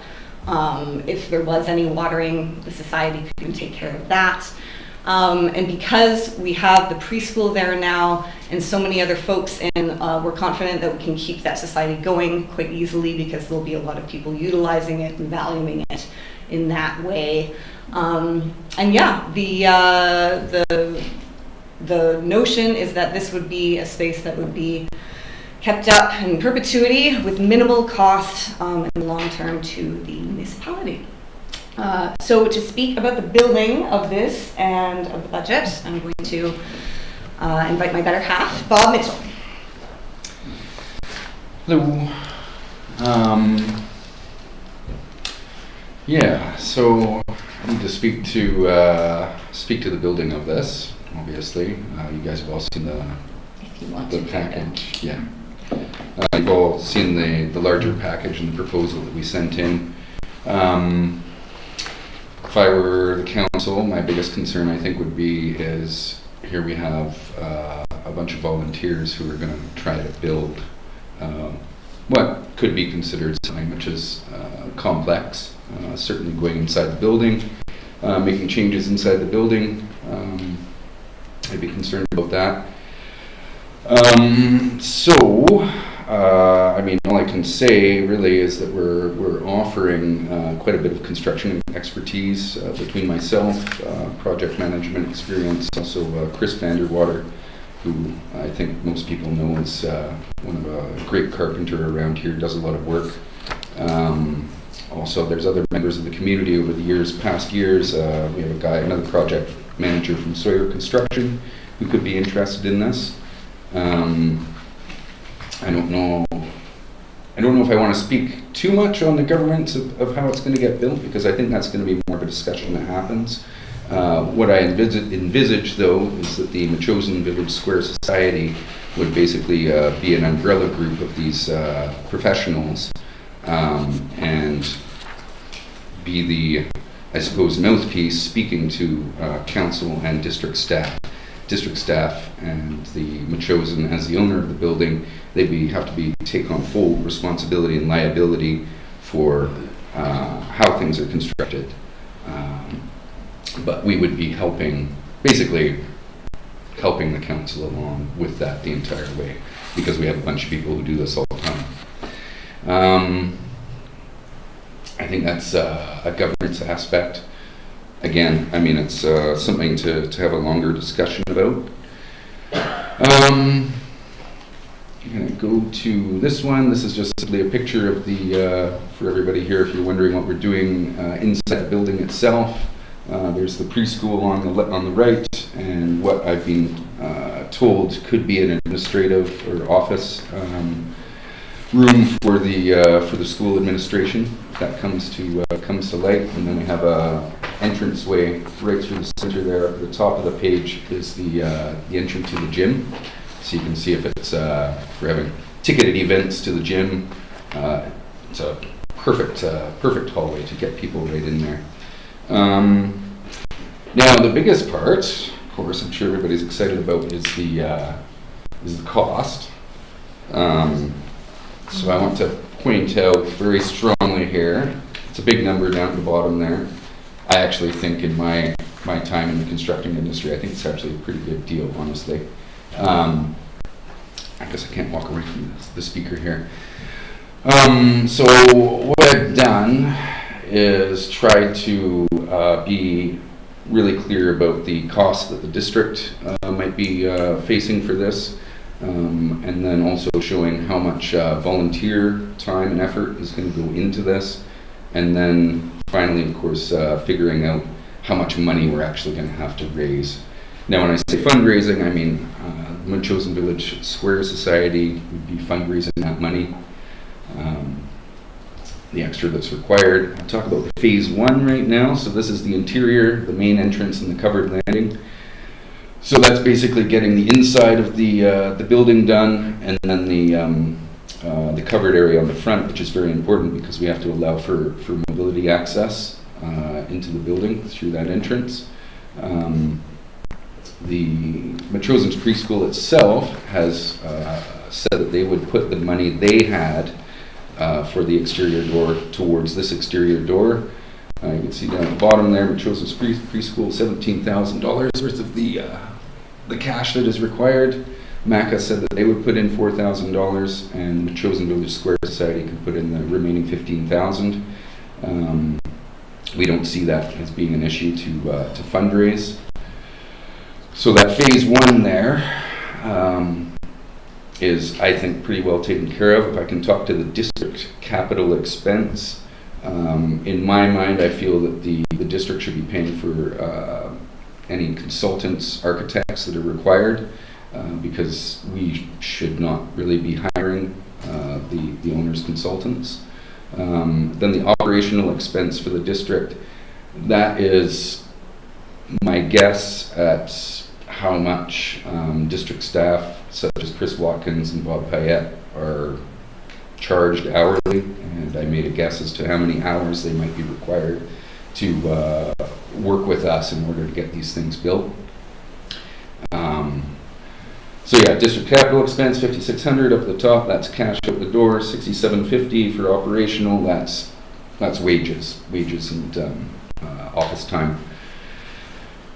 Phase 2, the Village Square, that's the outside piece. It's split up in exactly the same way, with the district expenses, the volunteer effort, materials going in, and then the capital required, the fundraising. Again, some pretty big numbers, but I think that the phase 2 portion of this is we're looking at more of a longer build out, a year, 2 years, to make final completion of it, which gives a lot more time to put together the required fundraising. I guess one more thing on the governance, I suppose, is we made the Machosen Village Square Society so we could take donations and then hold those, and then as portions of the project are completed and as required, we can pay that money out for materials or contractors and other professionals. Yeah, so I think that's what I've got. I don't know if there's questions about the governance aspect or questions about the budget itself, but I feel complete. Tried my best. Well, thank you. It's a really interesting and ambitious project. Committee members, questions? Councillor Gray? Yeah, I can say, wow. There's lots there. I guess I was a little bit, so this is pretty interesting proposal and much appreciated to see this after all the work that's gone in the past. Thinking about the Village Square particularly. I was looking at the schematic of the actual school, and I see the entrance going in and taking up one of the existing classrooms. Thank you, classrooms. If you go in there, I just wanted to pick up on the question of access to the whole building. Is the idea people could go in that entrance and actually turn right and get into the area of the school rented by MACA, or there's some fire doors there, or some kind of seemingly always closed doors? No, sorry, thanks. Yeah, I can speak to that. So we go up through the entrance there, and then there's the horizontal hallway, and so what's not shown is the ends of that, and there's a fire door on either end. There's a fire door that leads towards the training center, and then there's a fire door leading into MACA's space. Right.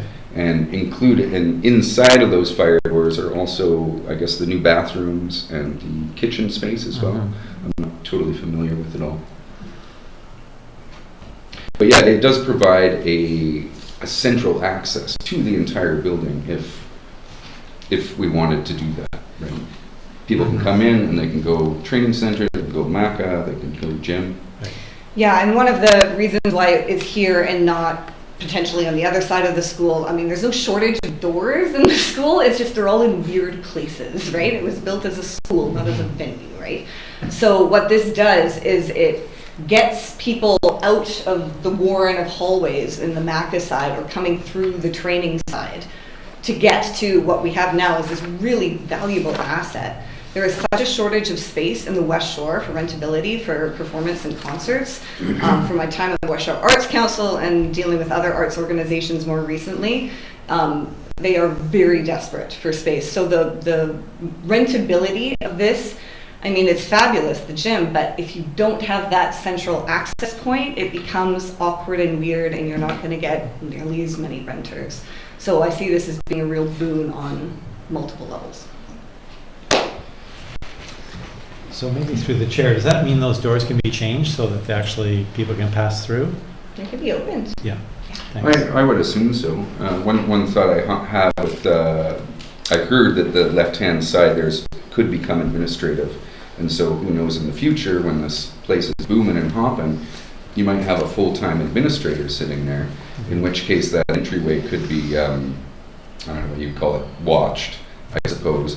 And people could enter there and go to the training center or go to MACA, because then maybe you can start having those fire doors open, right? Or closed if it's after hours and you don't want people wandering through the school, right? That's another huge piece, right? Because if it's being rented in the evening, having them climb through other staircases and stuff is just really not an option.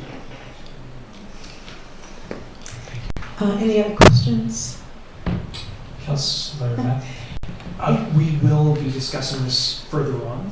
Yeah, and I don't want to, belie my prejudices or whatever, but I love the concept, the two concepts, but I really would love to hear from Mr. Payette in terms of some of the questions, even that Mr. Mitchell raised in terms of governance and how the whole thing's going to be managed. So, yeah, I think it's very exciting.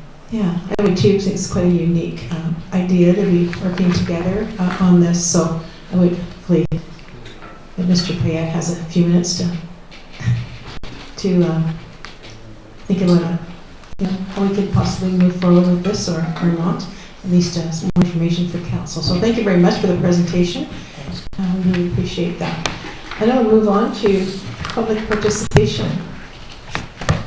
Anybody like to speak today?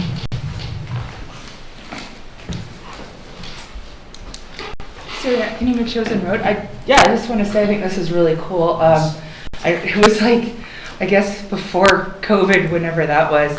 I have like lost all sense of time of years now, but that Shannon, I did a presentation on a village square concept, and nothing ever really happened with that. I thought it was really exciting, and it would be nice to see some movement on something there. I mean, we go past that area a lot to go into the brew pub or go walk by to go to meetings, and it is not super pretty right now, and it would be nice if it was pretty for everybody. And I see a lot of kids playing out there too, you know, their mom and dad are sitting on the patio with friends, and it would just be really nice. I really like the little conceptual drawings of like, there's like a little horse made out of a tire and stuff. I just think it'd be fun and it'd be kind of whimsical. And I was gonna say too, with that one real room too, if you have a lot of people, you could have like a coat check. Thanks. Thank you. Anyone else? Hey, not see anybody? Oh, sorry. Okay. If I come to the meetings, I may as well give input. It's June Reimer, Marydale Road. It looks like lots of fun. You've got a lot of work going on here. Just a few points, plus minus. You've got your hand on, didn't you? We've talked before. Yes? You were changing the slide if you want to. Oh, I see. Oh, it's up to you though. I wondered. No, I wasn't trying to do that. I was just fidgeting. Sorry. Yes, where was I going with this? A lot of work. It would be neat to have a village square, and it's neat that there is a committee. We mentioned this, or I brought this up a while back, about the patchwork that we have happening at the school. And we have so many great things for our preschool, for ourselves, for our grouping, but we have a huge expense, right? Like, we have to pay for the school. And so at some point, looking at a bit more of a master plan so that there are rooms left, like Shannon, you've mentioned, renting it out, but we haven't tried that. And so the fact that just putting in big doors in a hallway, is that going to do it? At first I thought, why would you put it there? Because for kids, it's very nice to have them out in the field. There's so much opportunity we have in the fields of the school. One other thing that came to mind was when my kids first started at Hans Helgeson School, and actually Sherry, probably more yours, there was an awesome playground there. It was incredible. It was built by volunteers. But when we fundraised as PAC, we were not allowed to put anything in by volunteers because of liability. We had to pay a large amount of money to buy what was there at the present time, because it was really critical when you've got little kids, anybody, and especially so that was critical for the school. And so all of these sorts of things have to be taken into account as well. They look so cute, they look great. We've done lots of research on that, yes. So it's a different level for schools than it is for municipal property. The liability for the municipal land covers low-level stuff like this. It's not the same category as playgrounds. Okay. Yeah. And also you do have drainage and so on. So I would say if this went ahead, it probably would be better that it's something that is sort of temporary and could be removed again if it's not working, because it does require a lot of upkeep. And the people that are starting it and the volunteers are, like Chris, is getting older of doing these things. So you need to know that you've got that whole thing going, if we've got something that is going. But again, it would be really nice also to know what in general is going to happen with the school that would bring in income as well. So just a few comments. Thank you. Thank you. And the school, we are actively looking for renters for the school, and there are people have been renting rooms and have been renting the gyms, so that is an ongoing process. It's not just sitting empty. Yeah, no, just amounts of what we need. Right. I love that we have the school. I just want you to know I love that we bought the school. Okay, so move on to adoption of the minutes, Public Works minutes of May 13th. Any motion? Moved by Mayor Little, seconded by Councillor Donaldson. All in favor? And the receipt of the minutes of the Health and Communities Advisory Select Committee of May 28th. So moved. Moved by Councillor Gray, seconded by Councillor Schicken. Any discussion? Just a question, Councillor Rapp. I noticed on page 8 under Chief Dunlop's update, there's talk of an annual Canvas Day. Page 8. And just wondering if there's any background. This is from the chief, but it just sounds interesting. Can you fill us in, Chief? No. Sure. Sorry.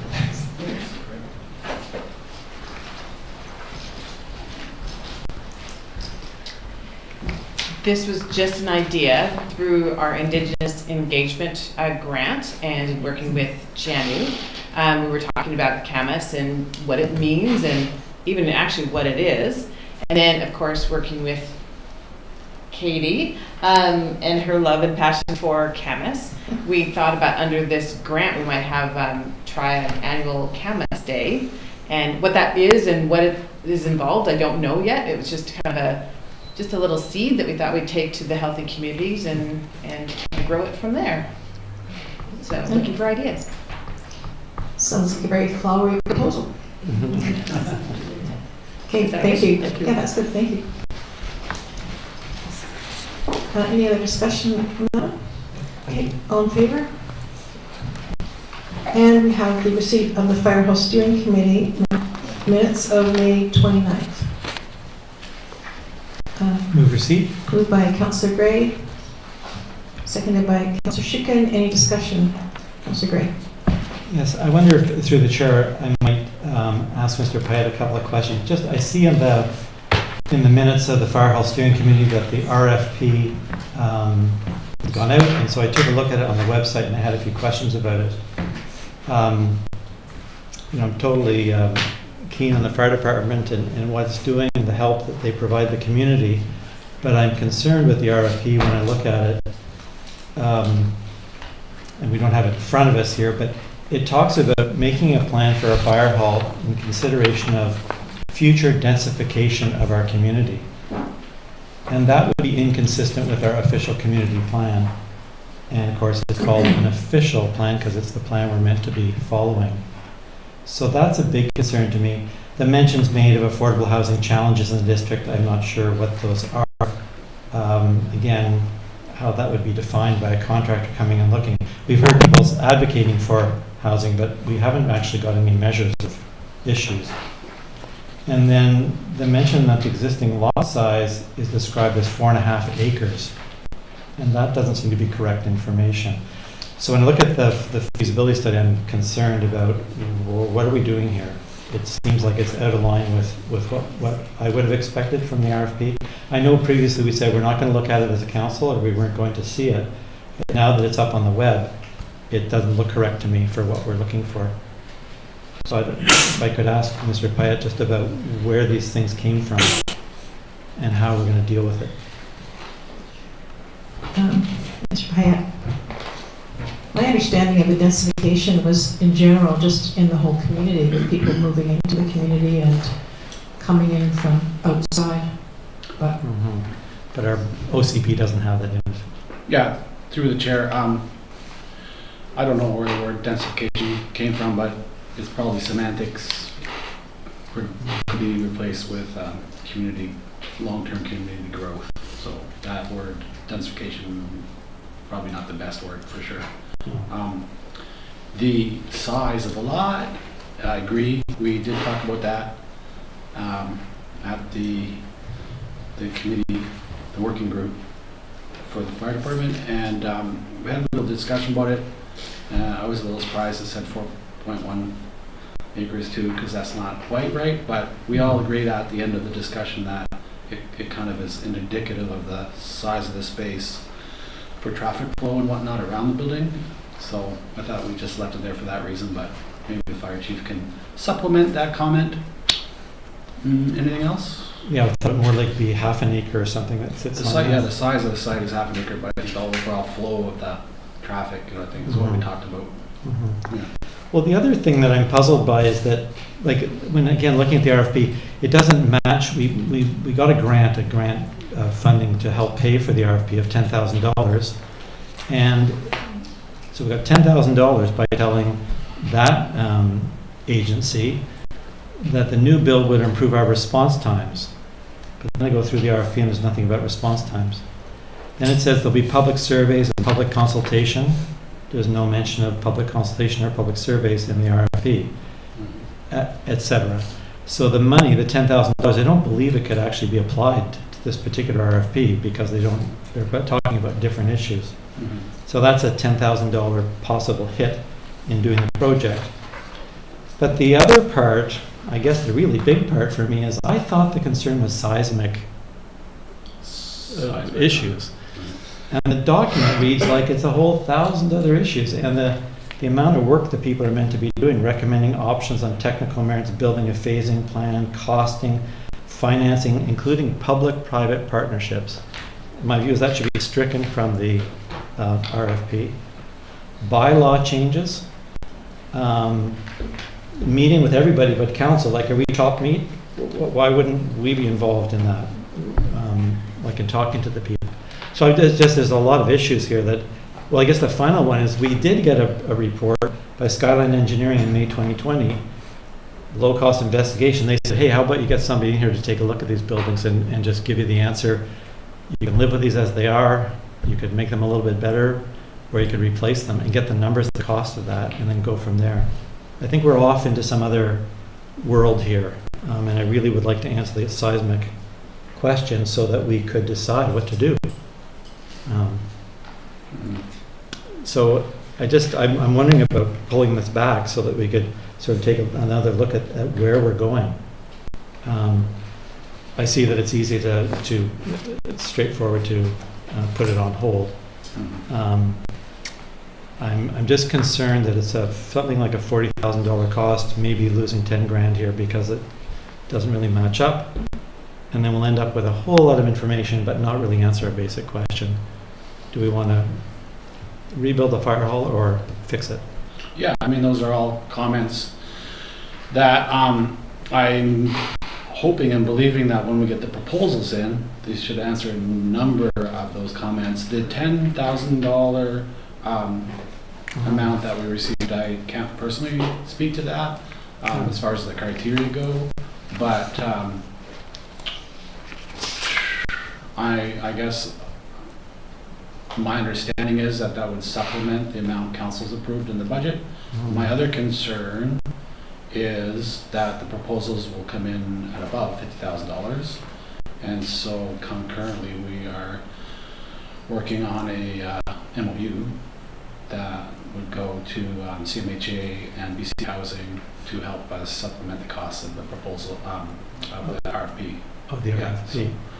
So, in short, I don't have answers to all your questions, but I'm suspecting that when we get proposals, written proposals come in with the, I want to say committee, but I think it's called working group, the Fire Hall Working Group. Steering committee. Steering committee will screen through the proposals, and we can determine from that point where we're going to go. Through the chair, would it be possible then for us to have a look at that? If we don't put it on hold now, which would be my preferred option, just to get it clear what we're up to, that we would see those at council, or we would get a sense of it before we actually let the RFP? Yeah, my understanding is that the working group, let's call it, sorry if I'm offending anyone, but it's a strong group. We had a robust conversation. Was going to screen the proposals, and the preferred proposal will come to council. Correct? Yeah. So, yeah. Okay. Okay, well, I think that would be useful. The other thing I think we're still waiting for at council is the MOU. And I think we had asked about the Fighter Society, whether it actually had in its bylaws, if it was in scope for it to sign an MOU with us. And we haven't heard back about that. But that would be helpful before we go too far down the path. When I looked at their terms, what I saw from the terms of reference, they're not able to sign a document of the type that we're talking about. So I think that if this is all sort of they're following our tail here, we better be sure that we got things in order. And as long as we're going to see it before any money gets spent, that would be great. It means a lot of time and effort from staff, I realize. So it is expensive at the moment, but yeah, I want to get the MOU out the door here as soon as I can. Everything takes time. So. Yeah, I'm just questioning whether it would be valid for the society to sign that.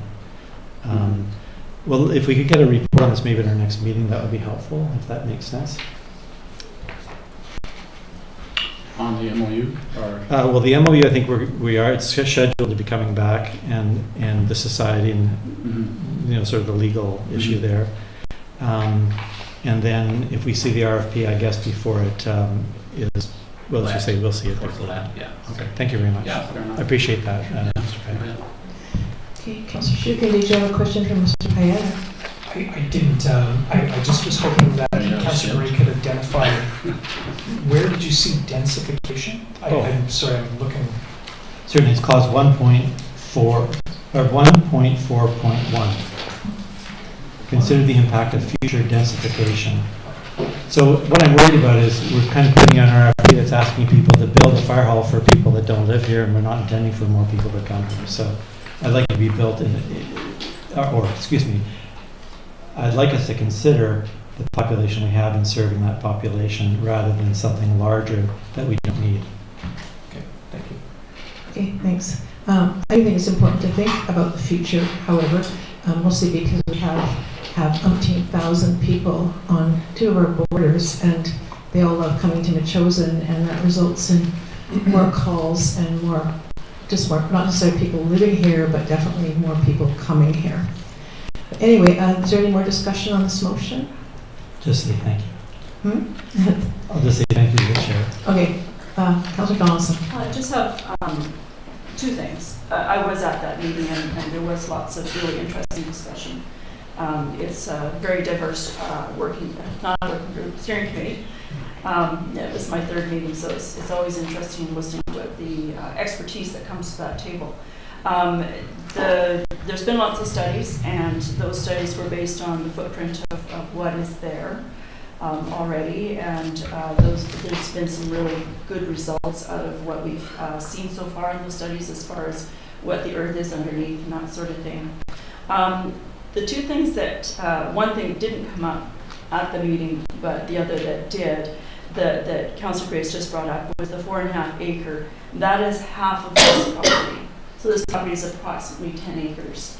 So I kind of queried that as well, because I thought we were looking at the building footprint, and then if there is this traffic flow, I understand that because we do have a driveway that kind of loops around between the main building, the fire hall, up our driveway here, or around behind the market, and then out with where MCA is. However, if it's 4.5 acres and this building is maybe bigger with a bigger parking lot or whatever on ALR land, which is grass and fields for future food production, stuff like that, it's still zoned that way. It just seemed kind of awkward to have that in here. So it's a little misleading. That's why I brought it up at that time. Surprised to see it is still in there. The only other thing that came up that was did not come up actually was the 40 POC firefighters. And in my understanding from this last budget process, which we now have 2 POCs 7 nights a week and two days a week in the budget. And those are people that will stay a 12-hour shift at the hall. It reduces our response time, so that's a better thing. So we have that in the budget. We do usually have upwards of a complement of 40 volunteers. So the other firefighters do get a stipend per call. So they're not paid the 12 hours, just so everybody knows. those things are not don't fit into the budget. And in looking at a recent publication of the Gazette, Colwood is actually advertising for POCs. We're not that large of a department. So I also found that statement was a little bit misleading, of 40 POCs. So maybe it is all 40 of them that will rotate through or whatever, or maybe it's full-time. I don't know. It was just, I didn't bring it up then. I'm still not sure what it's supposed to mean, but it was just kind of a point. It was kind of interesting. There's a few things in here that are kind of like, oh, this is a big project. So we'll see where it goes. I hope that we find what we're looking for and get lots of answers in the near future. Okay, thank you. Any other comments? Right, that call the question. All in favor? Okay. So now we're moving on. Very exciting naming process for the school, and basically just like to know what what the committee members think would be the next step. We just sort of go with looks like the chosen school got the most votes, and so we're I guess just like some input about where you guys think we should go with this now. Councillor Jones. Well, when I was asked for my 3 top ones, without being cheeky, I was going to list chosen school, chosen school, chosen school, because it's already on the school. It's already, its namesake is there. It was newly painted here just a few years ago. So I was actually pleasantly surprised to see that it actually outnumbered everything else. But then I got more serious. Oh, well, is there any other names? So I did put a few other things down, but it basically came back to the same landmark of the history of the building is what it is. I like the chosen school. Yeah. It's already got its signatory on it. So. Yeah, what seems to be the general consensus? I thought my chosen school center might be good, just because it kind of at least makes it sound like it's not a school anymore. But any other comments on what we should go ahead with this?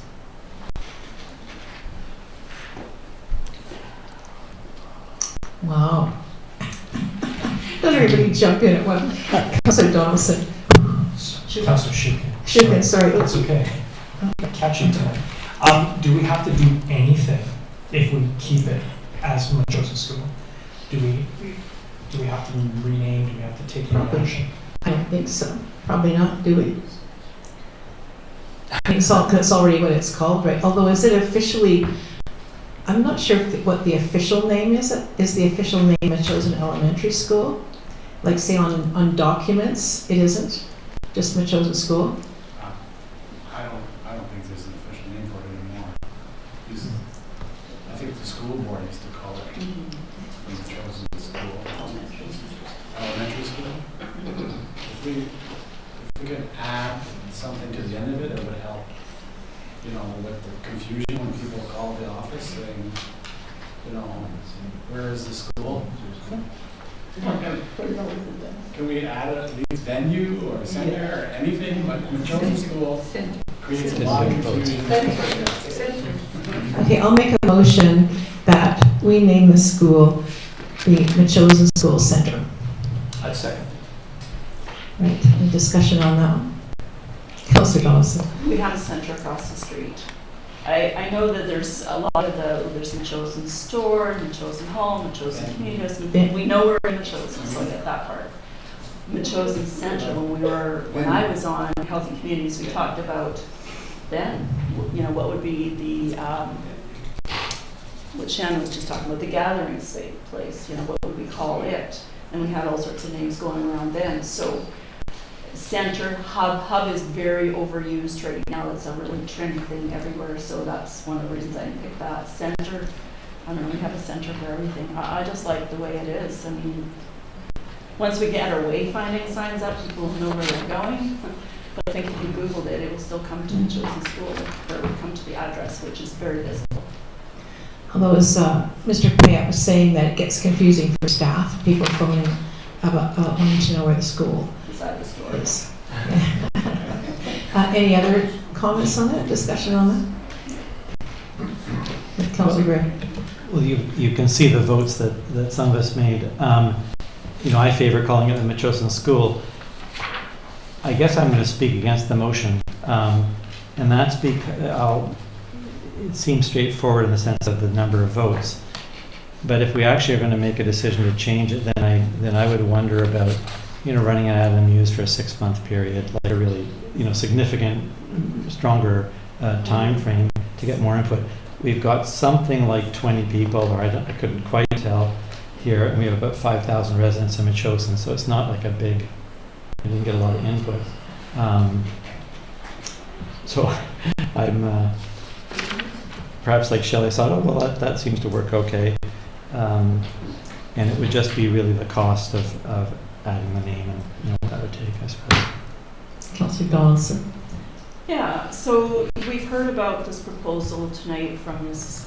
Carmen, and we've seen this proposal a number of years ago when we did the Land Story consulting firm, had done a bunch of drawings as well. We still have that on the shelf.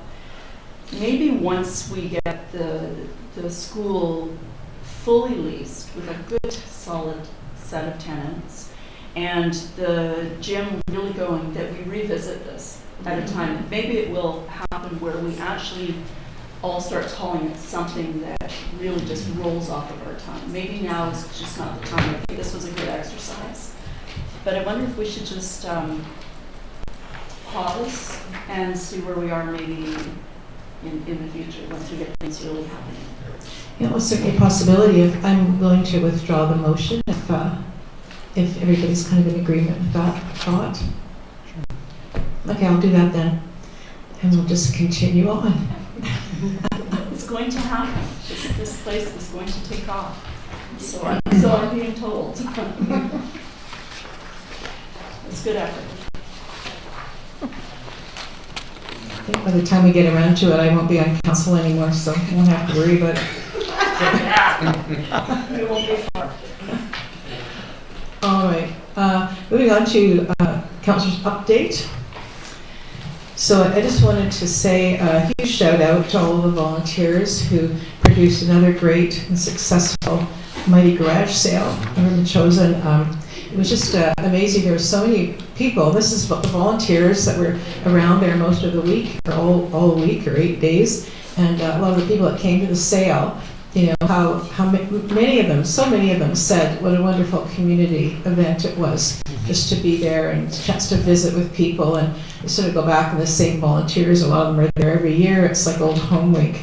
So anyway, it was really congratulations on the event, and even though the weather definitely didn't cooperate very well. The Seniors Association held their 10th Parisian Cafe, and again, despite the weather, it was you know, it was really quite well attended, and it was really neat to see people sitting on the tables and moving around from table to table, visiting with each other, and just really enjoying that chance to get together, and of course enjoy some really great pastries. The community hall is working with FireSmart and also on the dark sky lighting, which is great. As far as the West Shore Arts and Culture Centre Intermunicipal Committee, there was a big discussion with the announcement of the new high school near Costco, that area, and the 1,500 seat theater, which is a massive theater. And you know, a lot of the concerns were raised because of the other theaters that are involved in schools here, like Royal Bay and Edward Mill, and of course the Isabel Reader Theatre in Spencer. Like, they're all very difficult for community groups to use because they tend not to have enough room for storage, for wings, for rehearsal space. It's difficult with unionized staff often, and hard to book, and it's just quite, you know, they just don't work all that well. Plus 1,500 seats is a massive amount of seats, and would probably be out of reach for most community groups to actually rent it. So they're continuing. They have some things going on about, but the size of theater that they're thinking of is more like a 350 seat theater and building that would encompass a lot of different arts and things like that. So that's ongoing. There's open mic nights at the brewery now, and Public Works Supervisor, Chris Watkins, we met at the community house to look at more accessible parking around there. So hopefully that will get underway with the Public Works group. And the Foundry Center, there was a kickoff for that last week. And this is funding for young people, 12 to 24, for a center for them and their families to access free and confidential services. So that center is just in the planning stages, expected to be done in 2026. Also, as far as the active transportation plan, which kind of comes in after a discussion about the Duke Road Trail, what the consultants have been working on, this is just a few of the things. This is a review of key policy documents. And as I say, this is only a few of them, but it goes from the OCP to CRD, traffic and highways regulations, to BC's active transportation strategy, checking out the local transit plan, and just on and on and on. There's so many different areas that they look into before they really get started on the chosen. The next step is to complete the facility inventory that we have of bike lanes, crosswalks, roadside pathways, trails and connectors, bike parking, road classifications, traffic calming, bus routes, and bus stops, land use, community facilities, trailheads, and existing trails. So that's where they're going next with that. Also, we got the plans now for the best location to put a crosswalk at the Galloping Goose crossing by Matheson Lake. So I'm hoping that work will get underway on that as soon as possible. And I dropped in on Saturday to the Changemakers Gathering Festival at Starlight Stadium, and it was really really neat. I got a chance to watch some terrific drummers and singers and dancers in one of the sets there, and I got to have a bannock. Taco. Thank you, taco. You know that would come to me. Yeah, it was really good. So that's all I have for the update.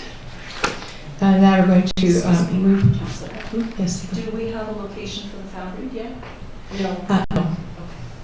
It's just that's what they're looking for, a site. Doing a site search, I think, is what they're moving forward now.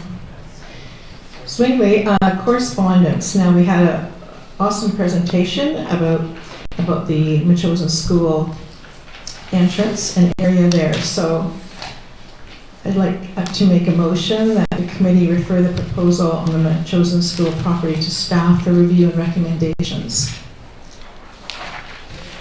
Seconded by Councillor Gray, and discussions. And hopefully we could have Mr. Pyatt come on and speak a little on this, please. Okay, thank you through the chair. So, governance and functionality and staff work. How about I talk about three things? So governance-wise, governance, functionality. Okay, governance-wise, whatever. If the entity is a society. And they want to maintain the outdoor space, that sounds reasonable. We would do some form of an agreement to that effect to make sure our liability is mitigated properly, pretty much. So governance-wise as well, let's not be, kidding ourselves here.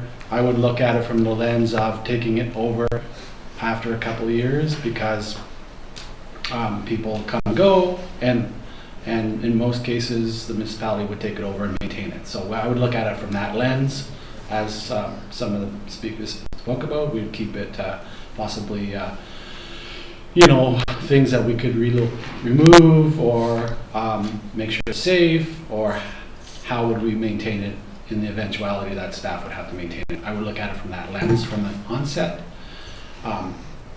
But I do appreciate all the great ideas and foresight into the design, which seems reasonable so far. Governance-wise, as far as administration, so we would maintain our daily, weekly, monthly, and annual maintenance regime, so that would be consistent.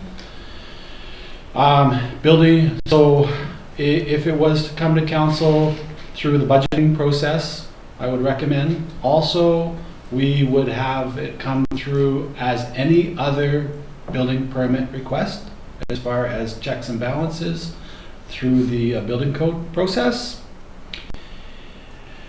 And as far as volunteer work on the structure, that would go through the building code process as well, and so anybody working on it would be, certified to work on it. So I don't see any problem with that, as they are.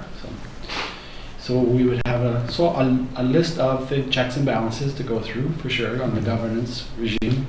Functionality, I do personally agree with the understanding that likely we will need some office space in that building over time when it gets more robust and busy. We would not be doing ourselves a very good service if we didn't think ahead in that regard. And so office space makes a lot of sense to me. Also the entrance, it is kind of cumbersome currently as it is, and we're not even that busy in there. So the entrance and a functional entrance and a usable hallway with functional use in the hallway for ticketing, coat check, all that makes a lot of sense to me because there isn't that currently. Separation from the leasing people in the building. I think council already mentioned that as far as liability. So the little kids versus the big kids on a daily basis.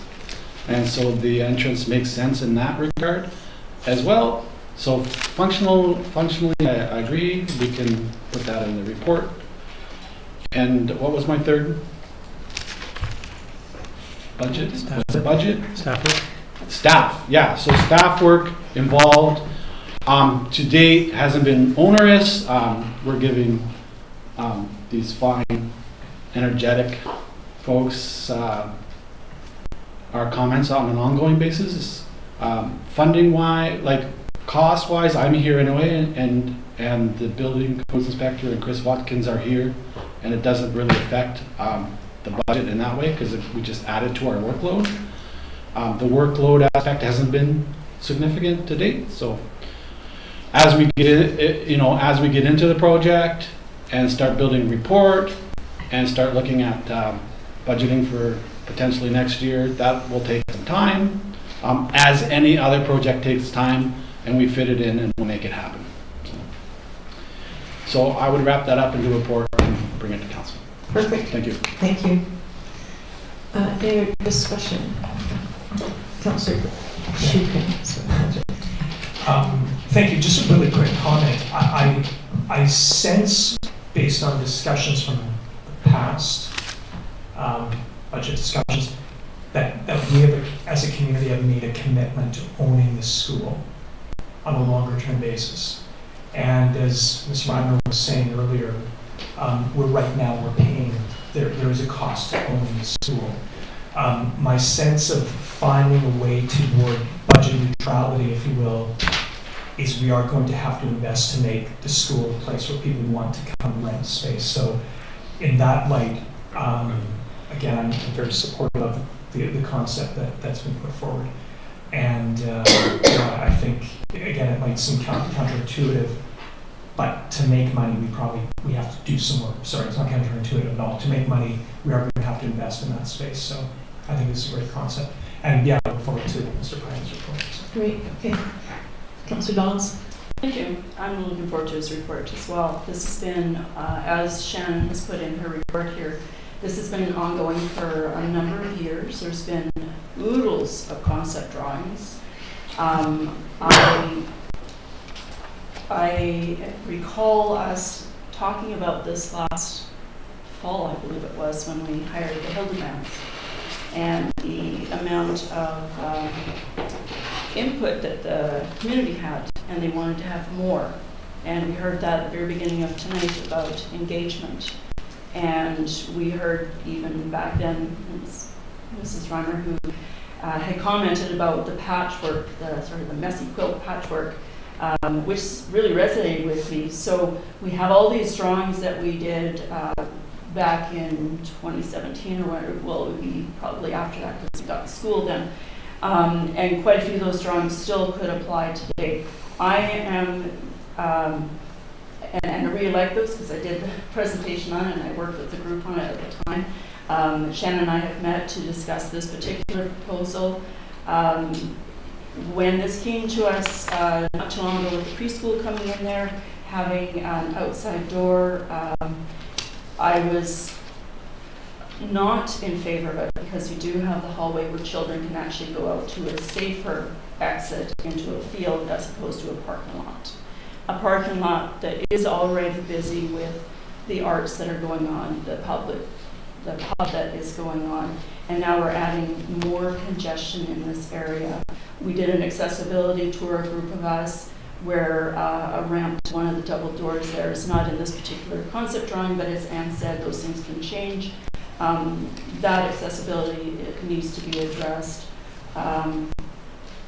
The outside of the gymnasium was another area that people had talked about. So I think, as was mentioned, a master plan of the whole site, because we're doing it bit by bit. We've just put in $1 million, no, not $1 million, well, almost $1 million into the gymnasium, and it's not being rented out as much yet.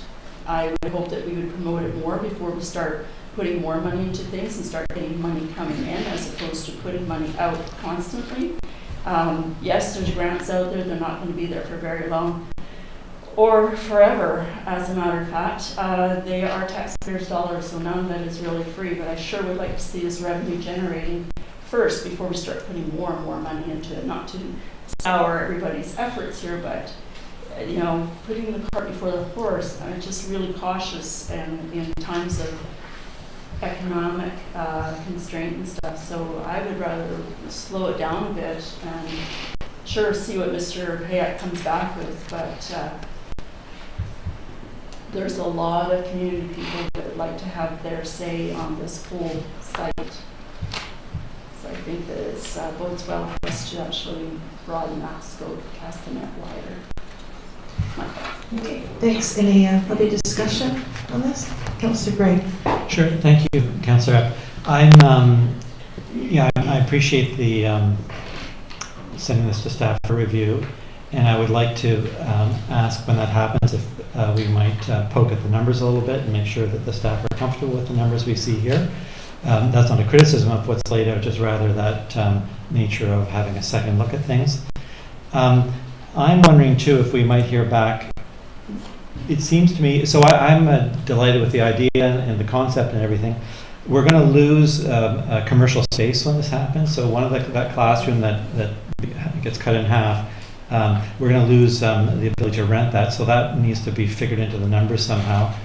And then I'm back to an old saw here is, which when we hear back, could we also hear back whether or not we are actively have a leasing agent to rent the old Instinct space? Because it all kind of fits together here. That's we're earning something like $75,000 a year from there. If it doesn't get rented, then we're in more trouble. So I see this as working well, but we need to, I suppose what Councillor Donaldson is saying, look to the revenue side as well. And then it would also be helpful when we get a report back about the booking of the gym, just what is going on. We know about the pickleball, which is a major renter, and but what else is being rented? I'm not as convinced that it's going to sort of take off. I think we have what we have and we've got there, and I like it, and I like it being available. I just don't think it's going to be a money maker for us, or even probably breaking even. So what do we expect to be investing there in an ongoing way? So I'm interested in all of those kinds of aspects with the staff. But in sum, I sure like the idea. So take it from concept now to a little bit more concrete with Mr. Pyatt's look at it would be helpful. Thank you. Thanks. Marilyn. Yeah, I like the idea actually. I hadn't spent a lot of time there, but it really is a bit of a dog's breakfast. It really does need cleaning up and maintaining. I would like to see more information on the numbers, whether that's realistic or not. But I like the plan. I think it's a good idea, and truly, when you drive up to the school, you really don't know which door to go in. It's like, choose a door. And so with some kind of gable roof with signage, move the sign of whatever the schools can be called to that area. I think that would be very helpful for people coming to the school, so they know where to go. I think the kids will know where they're going, and I do like the idea of Councillor Donaldson that they can be shepherded out into the field. And at some point, the preschool will probably ask for their equipment that's at the preschool to be moved into the field. The structures that many parents fundraise for. So I like the idea. Thank you. Councillor Gray? I would just add one thing, and that is that as far as I'm aware, the gym space, which is great, we don't yet have carts for the chairs or the table, so it's difficult for people to actually rent it for a function without a further investment, I'm afraid. So some notion of that would be helpful too if we're talking about this being the entrance to the big gym. I think we actually do have carts for them. Carts. Good news. Great, Yes, just so that it's usable in that way. I hadn't known it arrived. I thought we had to make a new investment for that, but terrific, thanks. Well, I also really like the idea, and I think it's far past time to move forward with doing this, and also the fact that this society has been formed and is willing, appears quite confident in being able to put in the amount of volunteer hours and dollars that would be a huge benefit, and possibly, I mean, if we keep delaying this down the road, then the municipality will be responsible probably for paying the homework. So I think this is a huge benefit to the community and the district to be able to have this kind of volunteer commitment to do this, and we'll save thousands of dollars, as well as give us an entry. And I think you're right. I mean, it's like the doors of the gym. Every time there's something there's people wandering around looking for the right door, and it's very confusing, and it's certainly not attractive. So I think, yes, we do need an overall plan, but I think this one seems like a really solid idea, something we need there, and I know we can sort of tweak it as we go, and see what works in there and what doesn't work, and so on. I think I really look forward to having the information from staff. Councillor Donaldson. Yeah, I think I'm hoping that one of the big things comes back from staff is we really focus on a master plan. If you look at this particular map on page 43, this is the original drawing, and what you see to the right, which is NACA, what's in red was the original Arts and Culture Center. And so over the years, as each person has had an idea, that has changed. And so if we go right over to where that first classroom is, we've lost a lot of commercial space. Because we did have, I can't see it because I don't have glasses on tonight, but Small Farm magazine was in there, but we've gone right to where the first set of fire doors are. And now we're talking about putting up more space in that second classroom. So our revenue generating of this site is diminishing, and it is costing the taxpayers more and more every year. This year the budget is $200,000 and it's sitting empty. So this is the concern I'm hearing from the residents. So I sure am looking forward to a master plan, one that will have things like wayfinding signs so people know where they go, where they know where to park, where the signs coming in and out, not driving on grass. That is a fulsome plan, and that is what is missing. And you're right, the time is now for a plan. I do, I don't agree about the arts section. I think that's an extremely important part of this community, is to have a viable arts and culture area, and I don't ever expect that school is going to make money. No recreation center anywhere makes money, because it's a community service. I know you think otherwise, but it's just that's how I see it. And I think it has to be to be good for all interests in the community, whether it's painting or dancing or sports or kids, whatever. And I think I do think that room, even though the hallway will take part of it, there's no reason why the space that's left there can't be rented out. So, Mr. Payne.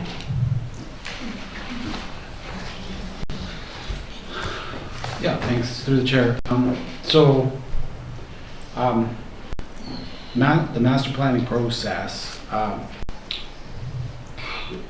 for one thing, we don't have a budget to do that this year. The second thing is, the master plan process, generally we have engagement with the users of the facility, we have space analysis, takes quite a bit of time.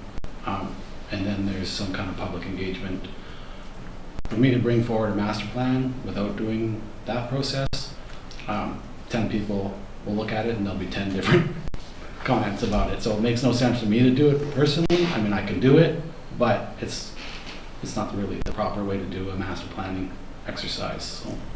Okay, Councillor Donaldson, you had The one thing that has worked very well the last 2 years is the working group concept. 6 months, they're in, they're out. They really focus on, as Councillor Shukin and Mayor Little will attest to, the 2 of the 3 that have worked incredibly well with great results. They're in, they're out, they do the research as long as they know what their mandate is. And that's by volunteers. Those are appointed citizens. And we have a lot of passion in this community. Unfortunately, you weren't here in November and December when we got a lot of pushback on the school and how much input people wanted and all their ideas and stuff. But that is one of the assets we do have, is citizens that we could appoint to a working group that would, again, help our staff. It's not done all on staff time. There's some administrative stuff, of course, with minutes or whatever, but that's an idea as well. So not to put it on your shoulders. That's not what my intent was. Councillor Gray. Yeah, I don't think it was a motion, Councillor Epp, you made a few moments ago, but I want to second it. The thanks for the offer made by volunteers in our community to work so hard on this, the effort they would put in, and the time and energy. So thanks for raising that and being sure it's recognized. Okay, so anyway, we need to move on. So the motion was the committee refer the proposal on the Metchosin School property to staff for review and recommendations. So call the question. All in favor? That is carried. And the only other correspondence we have is the annual report by Crest. It's amazing. Their total transmissions this year, or in 2023, I should say, were more than 10 million, and they service 50 different groups for communication, including our own fire department. With that, call a motion to a quick question. We fund Crest, a portion of it. And so will we end up funding the building as well, or is that part of our... No, they've got a loan for it through the municipal finance authority, yeah. And they're selling their current building as well. Thank you. Thank you. Okay, I'll call a motion to adjourn. So moved by Councillor Shukin, seconded by Councillor Donaldson. All in favor? Okay, thanks everybody.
Still ready?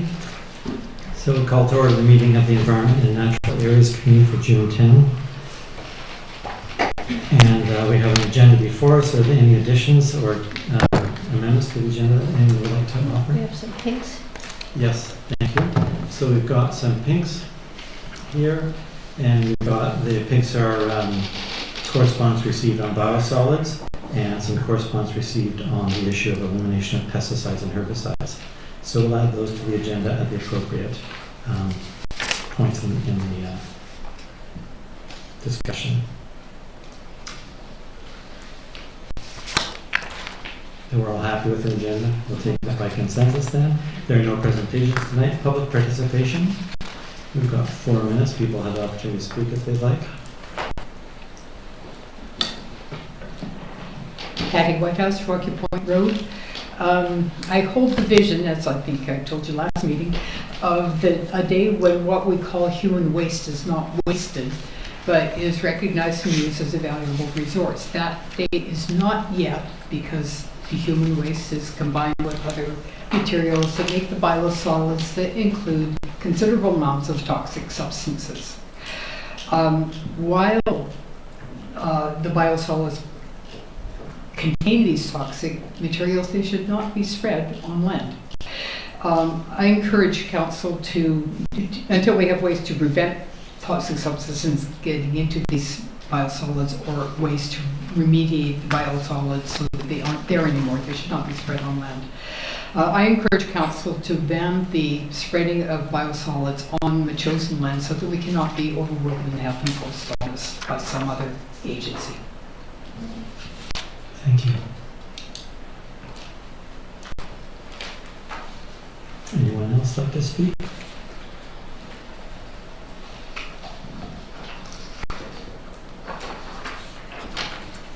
Chris Moore, 4545 William Head Road.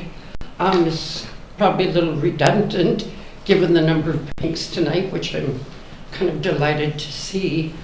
And bear in mind, I did not have access to the letter that went to the CRD. This is obviously on the biosolids. Okay, so far so good.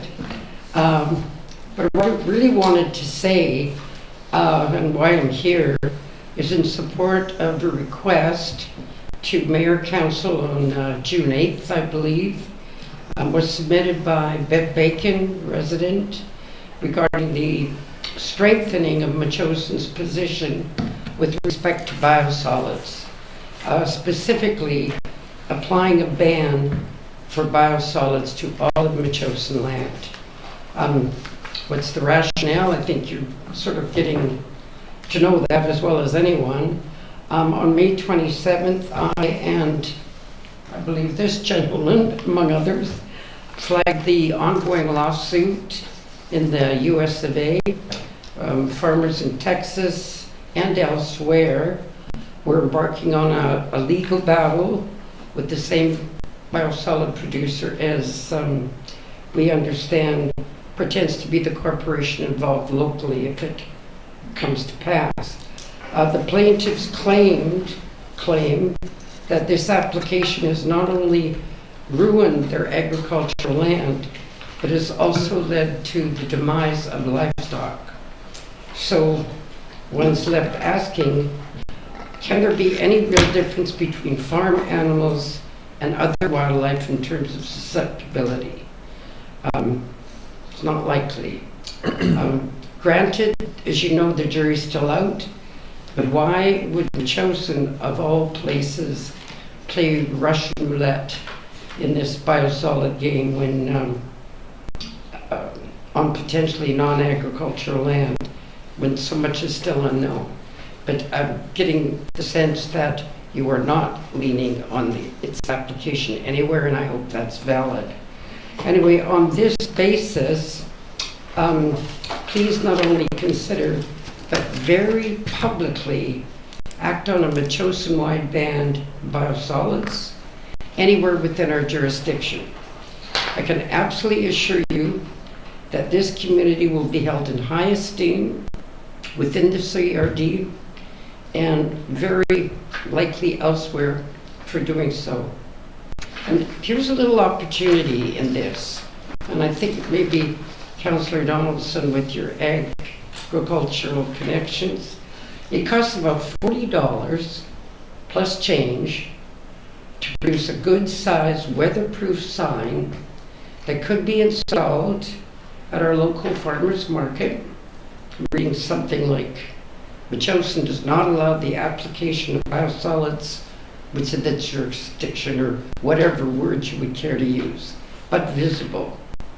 And you could also marry this up with the Grown in Metchosin stickers for those that actually do so. This might not only enhance sales, but the public has a need and a right to know where and under what conditions their food grows. So I'll leave that with you. Thank you. Thank you.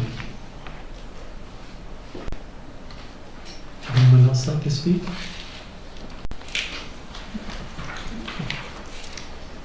Katie Nelson, William Head Road, and I would just like to thank the two previous speakers who really put it out so well.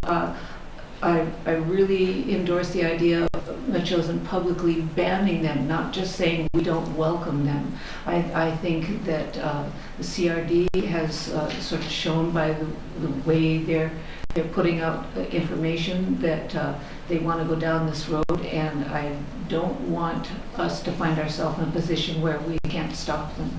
I think putting out a public ban of applying biosolids in Metchosin is the way to go about this. Thank you. Thank you. Any others?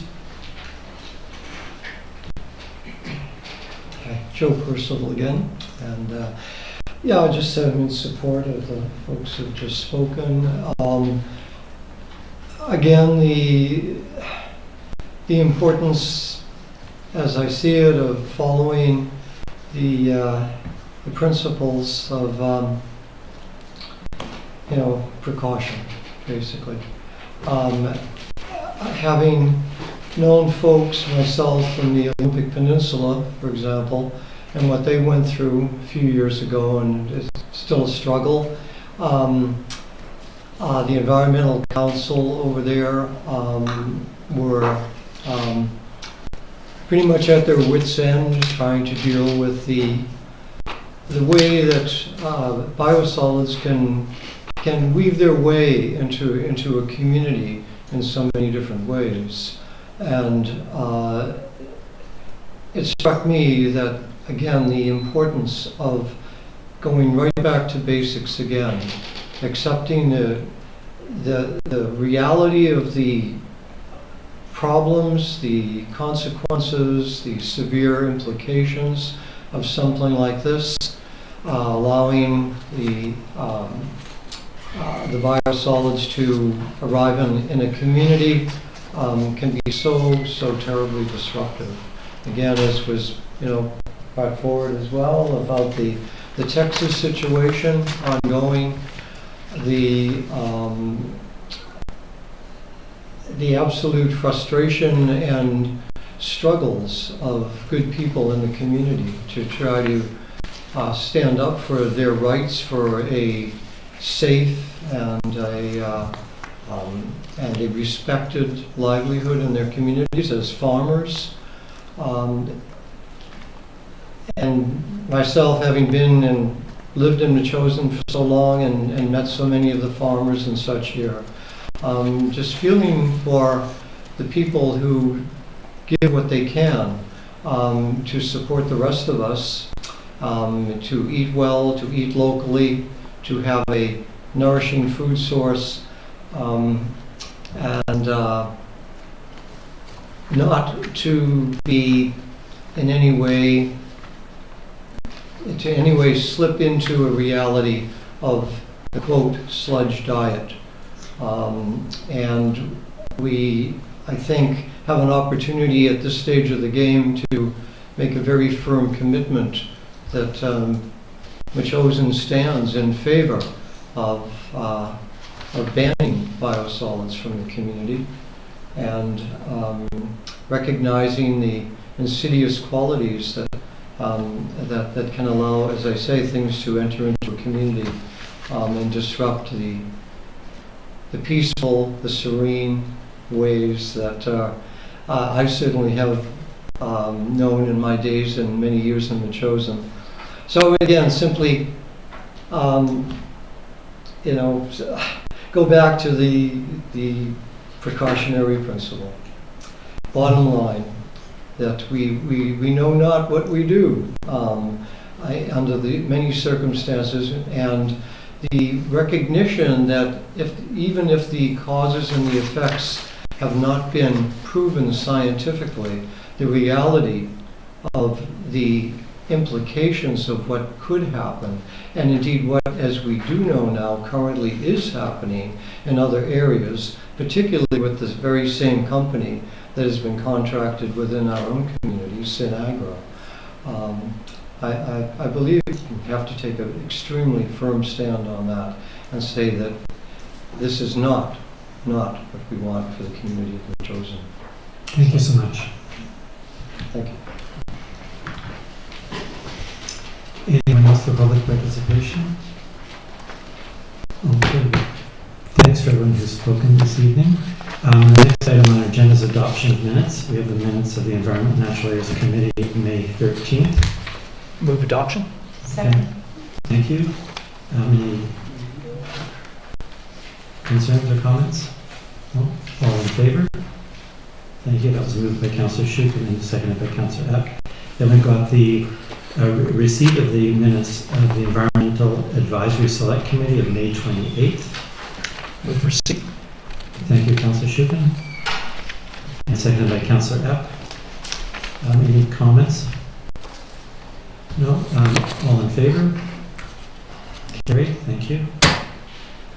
Then the business arising from the ask, there's two motions. The first one's on biosolids. And it's calling for the Chosen. The ask is suggesting that we recommend to council that we ban biosolid land application in the Chosen. And so I'll move that motion, and if there's somebody who would second it. Second. Thank you, Councillor Schuchen. So I just want to express my appreciation to council and to the mayor for the letter to the CRD following the earlier ask recommendations. I think that's well written and well put together. And I'm hoping, we won't know, I guess, for a few days yet, what will happen at the CRD for the long-term solution, but we know they're working on that thermal processing, and that as much as I can hear it in our community anyway, the notion of thermal processing may take the day at the CRD, and that would be great. And thanks, Mayor Little, for your advocacy opposing land application. But I think, as we know from our last meeting, we don't have a big voice at the CRD on this one because we're outside of the sewage discussion in a way, but it remains important. My understanding is there's something like 10 tons a day being produced, and it'll take different people have suggested different time periods, but it's 2 to 5 years or maybe 7 to 10 years to get this other treatment up and going. In the meantime, there's a cement plant I think they're working on, getting the biosolids back there, mine reclamation or application in mines. And then I was looking at the note that Mr. Pett received from the CRD, and it says that in 2023, due to ongoing challenges with existing options, the CRD board amended the policy to allow for non-agricultural application of biosolids as a short-term contingency alternative. So I guess that's what we're looking at. It seems that maybe the long-term question, but in the short term, somebody could start trucking the biosolids here, I suppose. We don't have anything in the way to stop them from putting it down in the Chosen. I wonder if anyone would like to comment about the proposal on the motion. Councillor Schuchen. So thank you, Councillor Gray. I'm in support of the motion, but I think everyone around the table made it very clear that there is no support for land application of biosolids in the Chosen. I think that was universal. I think the letter reads really well, but I'm happy to make support the ban and bring this to council for discussion. So. Thank you. Anyone else? Okay, well, perhaps I'll call the question then. All in favor? Okay, that's carried. Thanks so much. I want to say thanks to all the people who wrote in as well, giving us good advice or thoughtful advice rather, and lines up with where we've gone. The second issue that we want to bring forth from MEASC, we were talking about the pesticide, our current policy, elimination of pesticides and herbicides, and for cosmetic purposes on municipal grounds. And we thought, gee, we could really dig into this, but and we've seen a nice piece of correspondence here too from this one from Bev Bacon laying out what they've done in Colwood. Before we worked on it too much, we wanted to come to council or come to environment and say, do you want us to work on it? Is it something that would grab people's interest at this table? And if so, then we could dive into it and see what we might do. The notion being that, again, there's another toxin in the environment, we could do a little bit more. My caution is the staff time. Not that this would go to staff at the moment, go to MEASC, but then we'll be back, saying we want to change a policy, and there's a bunch of effort goes into that. But if the committee were interested in it, then we could work on it further. So let's get an indication from direction from the committee or from council in terms of MEASC doing a little bit more work on it. Councillor Shukin. Thank you, Councillor Gray. That was my thinking actually, is it would be great to see recommendations from MEASC in terms of what the policy could look like and what amendments would be put forward. And so I'm trying to think of what the mechanics would be now, whether the committee would want to go just send this back to MEASC and request input from them on the policy. Yeah. So I'm happy to support that. I have another comment as well. Okay, I'll keep going. The one caution that I would bring forward in terms of an outright ban on pesticides is in relation to invasive species, because we're seeing that chemical treatment of holly, chemical treatment of black knapweed is effective, and in the case of holly, it is needed in terms of the sustained riddance of a species like that. So I think, and that can be addressed as well, even with exemptions may apply in the treatment of invasive species, language like that. So that's great. Yes, and we heard actually from Kathy Atherton at the MEASC meeting, and she made that point, and I think there was complete agreement on the part of the MEASC group as we chatted around. We absolutely need the ability to use some of these poisons against the invasive species. And sorry, just one, I was talking to Kathy Atherton earlier today. I think she did send us a message. But use of pesticides when after other efforts have been taken as well. So you don't just default to the pesticide. So I think that was a key point she made. Thank you. So thank you. Got it. Mayor Little? Yeah, so I think these two should be separated. And as Councillor Shukin commented, it's the herbicides that we do use very judiciously. The triclopyr for the black knapweed and garland we use for spot application for holly in the district. And so those are the herbicides that we use. So similar to what Colwood has done, I would be in favor of, and we can really take from their text. But that's to do with pesticides, not herbicides. And so I like this. I don't think it needs a lot of changing for Metchosin.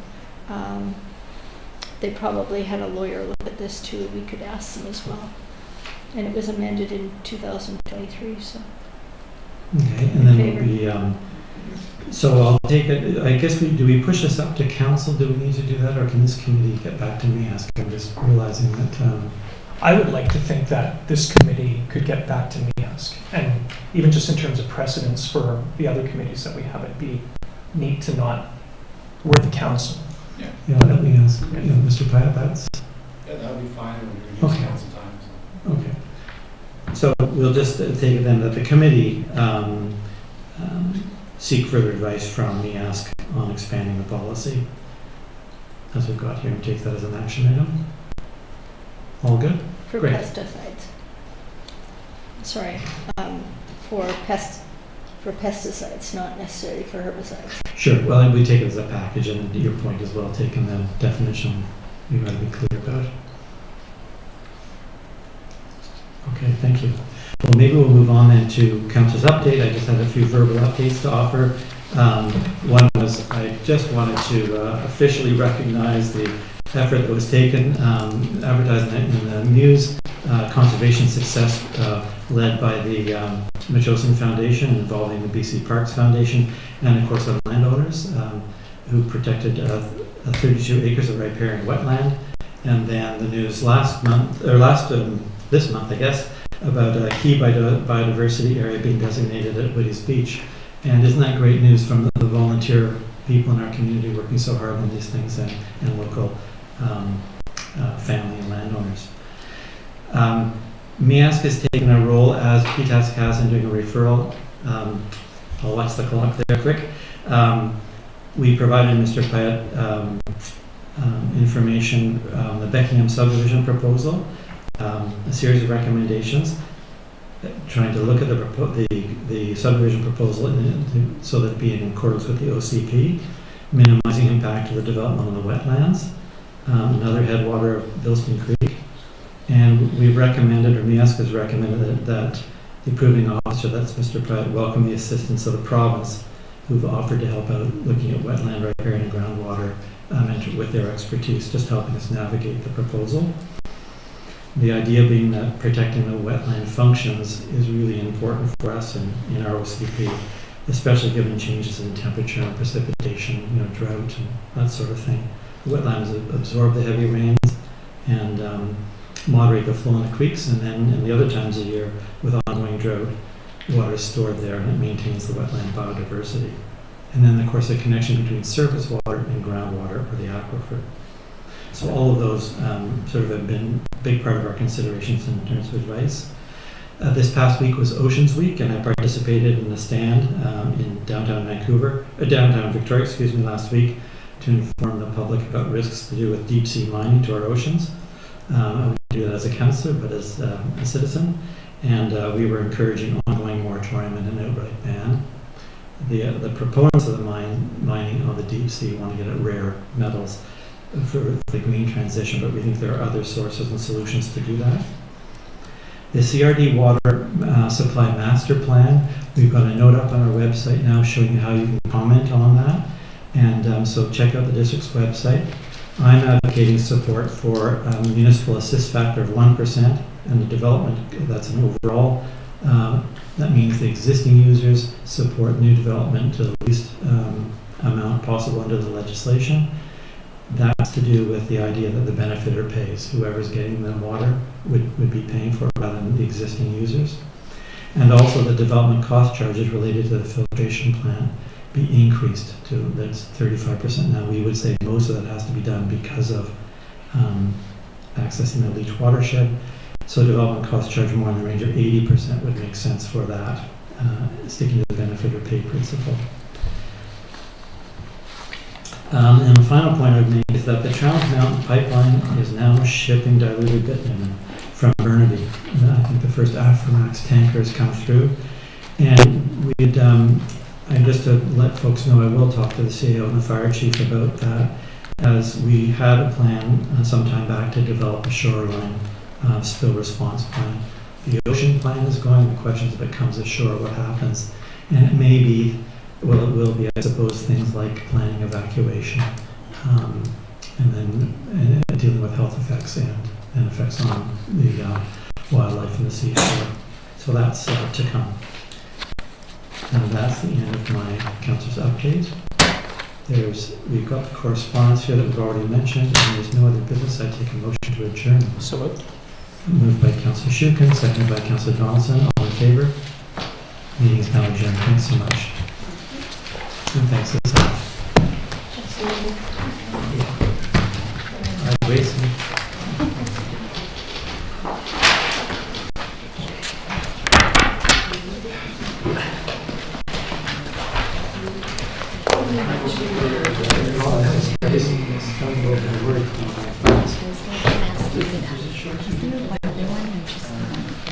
Some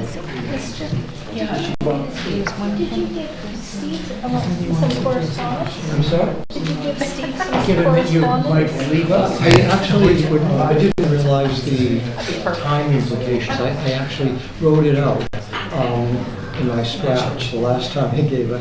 I wrote it out more legibly this time, and I handed it actually to Steve this evening. Steve, he's an envelope. Okay. Okay. Thank you. Thank you. I just wondered if there's any correspondence. Oh, I didn't have any from the table. Okay. The gentleman here said he gave you an envelope. Oh, that's about something you've done previously. Oh. No, I don't think it's, well, let's ask if he wants it. Somebody else. You know what? First meeting, so it's okay. You know, and send a note here. Joe, is that something you've No, actually, I simply had